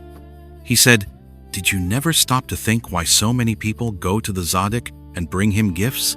Hundreds and thousands of gifts just to one man? It is because every building must have a foundation, and without it, the structure cannot stand. Now the structure of the world stands because of the Tzaddik. As it is written, the righteous is the foundation of the world. And so it is only right that all support him who supports them all. But why should people come to me as well and bring gifts to me even though I am not a Tzaddik? I have thought about this and weighed the question. Then it occurred to me that the world requires still another foundation. For it is written, He hangeth the world over nothingness. And the Talmud comments on this, the world rests upon him who, in the hour of conflict, reduces himself to nothing, and does not say anything against those who hate him. So you see, it is because people need nothingness in addition to the Tzaddik that they support me. The greatest lust. A learned man once said to the Rabbi of Rozdal, "It seems to me that the condition of being a Tzaddik is the greatest of all lusts." "That's how it is," the rabbi replied. "But to attain to it, you first have to get the better of all the lesser lusts." Remembering and forgetting. On New Year's Day, Rabbi Yehuda Zevi of Rozdal said, "Today we have prayed, for thou art he who remembereth from eternity all forgotten things." What is the meaning of this? That God remembers only what man forgets. When someone does a good deed, and it slips his mind, and he does not remember having done anything good at all, then God remembers his service. But when a man's heart swells with pride, and he says to himself, "How well I spoke, how well I learned," then nothing of all of this persists in the eyes of God. When a man falls into sin, and later dwells upon it and repents, God will forget that sin, but he remembers sins which are lightly thrust aside. The cord of grace. Rabbi Yitzhak Isaac of Zhaidachov, Rabbi Hirsch's nephew, was an only son. Once when he was little more than a boy, his father asked him, "How do you interpret the words of our sages? Whoever occupies himself with the Torah by night, around him God strings a cord of grace by day. Do we not always rise at midnight to occupy ourselves with the Torah? And are we not in need and trouble by day notwithstanding? So where does the cord of grace come in?" The boy answered, "Father, the fact that we rise midnight after midnight and occupy ourselves with the Torah without heeding our troubles, that in itself is the cord of grace." And Oz. 3 signs. On one of his visits to Rabbi Zevi Hirsch, Rabbi Shalom of Kaminka took his son, young Yehoshua, to Zhaidachov with him. At the midday meal, the boy saw a youth with heavy black curls enter the room. In one hand he carried a pitcher of water, in the other a bowl, and a towel was slung over his shoulder. He went from one person to the next all around the table, with a joy that shone from his face and animated his whole body, and waited on them until they had all washed their hands. "Father," asked Yehoshua, "who is that dark youth?" "Take a good look at him," answered Rabbi Shalom. "He will be a prince in Israel." Many years later, when Rabbi Hirsch had died and his younger brother Yitzhak Isaac, that same dark youth had become rabbi of Zhidachov, and Hasidim were streaming to him from all over. His fame reached Rabbi Yehoshua, who had become his father's successor in Kamenka. "I'll go to him," he decided, "and watch him to find out whether his way is right, and whether I should become his disciple. And I shall think up 3 signs I must have for this. First, he must come to greet me when I arrive. Second, he must invite me to eat with him. Third, he must guess one of my thoughts." Rabbi Yehoshua set out for Zhidachov, but as he approached the town, he suddenly felt feverish, and when he arrived, he had to be carried from his carriage and put to bed. When Rabbi Yitzhak heard of this, he visited Rabbi Yehoshua and said he would surely be well that very day, and so he should have supper with him. Later, when Rabbi Yehoshua, who really had gotten over his fever, was seated at Rabbi Yitzhak's table, his host said to him smilingly, "Well, Rav of Kamenka, and if a man is not able to guess another's thoughts, does that mean he isn't a rabbi?" Rabbi Yehoshua became one of Rabbi Yitzhak's favorite disciples. Give and take. Rabbi Yitzhak Isaac said, "The motto of life is give and take. Everyone must be both a giver and a receiver. He who is not both is as a barren tree." Through the darkness. Rabbi Yitzhak Isaac never exhibited any violent emotion in praying. He prayed in a gentle and holy voice, but his words trembled through every heart in the house of prayer. Once on the Feast of Weeks, when he spoke the song of praise which precedes the reading of the Torah, one of his disciples who had known the seer of Lublin was so deeply stirred that he lost the use of his eyes. He did not regain his sight until the Tzaddik stopped speaking. After prayers, he told his teacher what had happened, and Rabbi Yitzhak Isaac explained it to him, saying, "That was because your soul, which was caught up in the Word, went through the darkness, cloud, and thick darkness of Mount Sinai." A breath. A disciple of Rabbi Yitzhak Isaac told this story. "In the beginning, when I came to hear our Master speak, but was not yet able to understand him, I opened my mouth wide, so that at least his holy breath might enter into me." Moralizing. Rabbi Yitzhak Isaac of Zhidachov was once host to Rabbi Zalman Leib of Shiget in Hungary, who brought with him a number of his Hasidim, among them several farm and vineyard owners, who were beginning to behave somewhat like the so-called enlightened group. Rabbi Zalman begged his host to admonish them. "Admonishing is not the custom here," replied the Tzaddik. "When I face my congregation on the Sabbath and say the prayer, 'All shall thank thee, and all shall praise thee,' those are our words of admonition.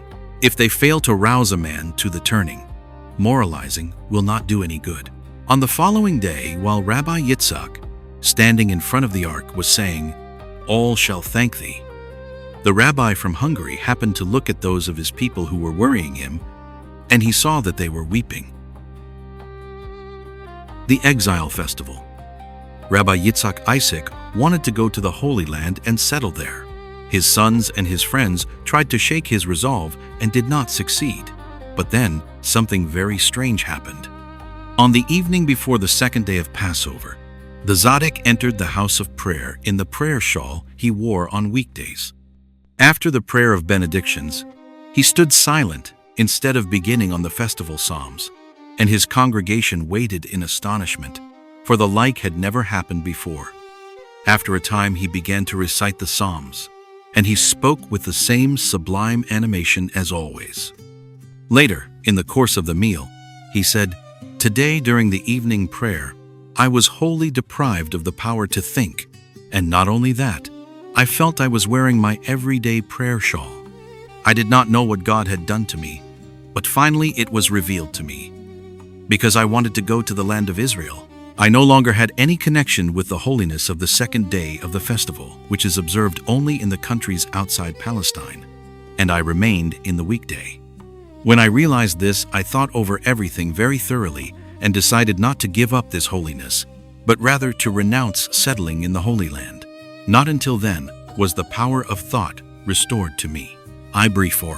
But even though Rabbi Yitzhak had renounced his intention of going to the land of Israel, He was there at all times with his eyes and his heart. He had a house of prayer built in the holy city of Safed, and it was named for him. From then on, he used to say that it was through it that his prayers rose to heaven. He also said that every day after the morning prayer, he made an excursion to the Holy Land. And when some passage in the Book of Splendor would not reveal itself to his understanding, he would lean his head on the box into which one puts donations for the Holy Land in the name of Rabbi Meir, the worker of miracles, a box he always kept on his table, and would repeat the saying of our sages, "The air of the land of Israel makes wise," and instantly the gates of light swung open to him. They traveled together.